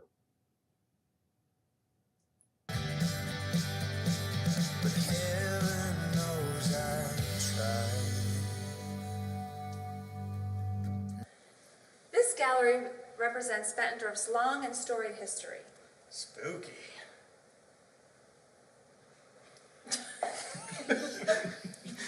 Okay, we can do that over. Okay. Is the hair too much? A hot flash. And everyone else can go ahead. I'll start that over. Start over. Thanks, Beard.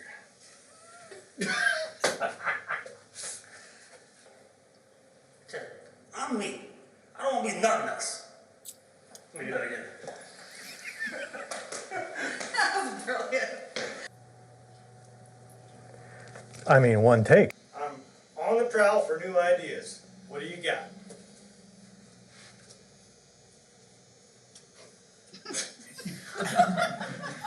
Sorry. So I just need apologize another for calling shot. you an idiot and everything. Yeah, well, I'll remember this time. Yeah, he was a jackass. Landed in a pile of cash and gummy bears.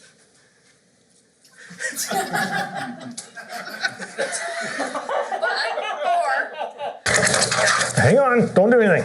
Oh, I'm gonna have to do it upside down. No. Just do it like, yeah. Problem solver.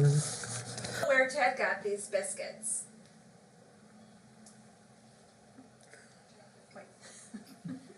Yeah, line. Boom! Nailed it! Done.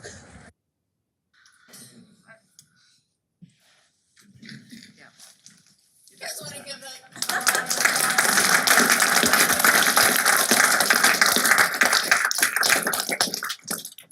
So if you guys didn't hear Kate mention, one of the strategies for raising money for United Way is the United Way Luncheon, which we have downstairs in the fire base. I know you guys are probably getting hungry, so before you leave, do a couple of things. First, fill out your United Way pledge form and feel free to turn that in to me before you go. And then head down to the United Way Luncheon. I think Decker's got a few words he'd like to say. Yeah, so I'll come up. I just got back from a meeting somewhere else. So we know that you've got lots of places to give money. And there's always people asking you for money. For those of you that don't know, I usually do about 4 or 5 fundraising. Well, I did a fundraising event last Friday night for New Kingdom Trail Riders. I did a fundraising event Saturday night for Fear of French. I'm doing one this Saturday night for Rivermont Collegiate. So I help raise money all over the community, and there's plenty of causes, and there's never enough money. Although I'm always amazed and never surprised by the generosity of people in this community. And I always brag about you all, that our employees give to United Way, and they give in a big way. In fact, our fundraising last year eclipsed both Scott County and Davenport. Yeah, what was that, Polly? Yeah, what? So, what United Way does is give money to a spectrum of places. They don't ask for individual ones. You can, on your form, you can put an individual organization if you want. But preferably, you give to the larger group and let United Way figure out where that need is. I'm on the United Way board now. I'm very committed to the organization and to its causes. And we are making a difference across the community. I helped read last year to a little third grade girl in Rock Island who her reading was not great. And we've started a reading program that helps infiltrate that to get kids to read more and stronger by the time they get to third grade. Because if they don't get to that level, it's almost catastrophic what happens to them if they're not at a third grade reading level. So it's important that you consider this. I would ask that you consider making a donation, even if you only gave $1 a paycheck, if you've never given before. If you gave $1 a paycheck, $26 for the year, that's $26 more. If you've given $1 last year, then give $2. Make it $52 for the year. But please give something. And the form is right in front of you. I'm not gonna let you leave the room until you fill it out. First name, last name, and where you're going. But please consider doing that. I'm a big believer in this program, and we are making a difference. And despite the video and the best efforts we could to imitate Ted Lasso, for those of you that haven't seen, now you have to go to Netflix and see Ted Lasso. It's funny when you compare it to the real show. But anyways, please do this. Please consider it. We'd be very grateful if you did. And I think I'm now dismissing you to eat. To the cookout. To the cookout. And what is the menu? I know there's brisket. We have brisket, we have ham and cheese sandwiches, we have pulled pork, hamburgers, hot dogs, Impossible Burgers for those. And what's that the are- donation requested?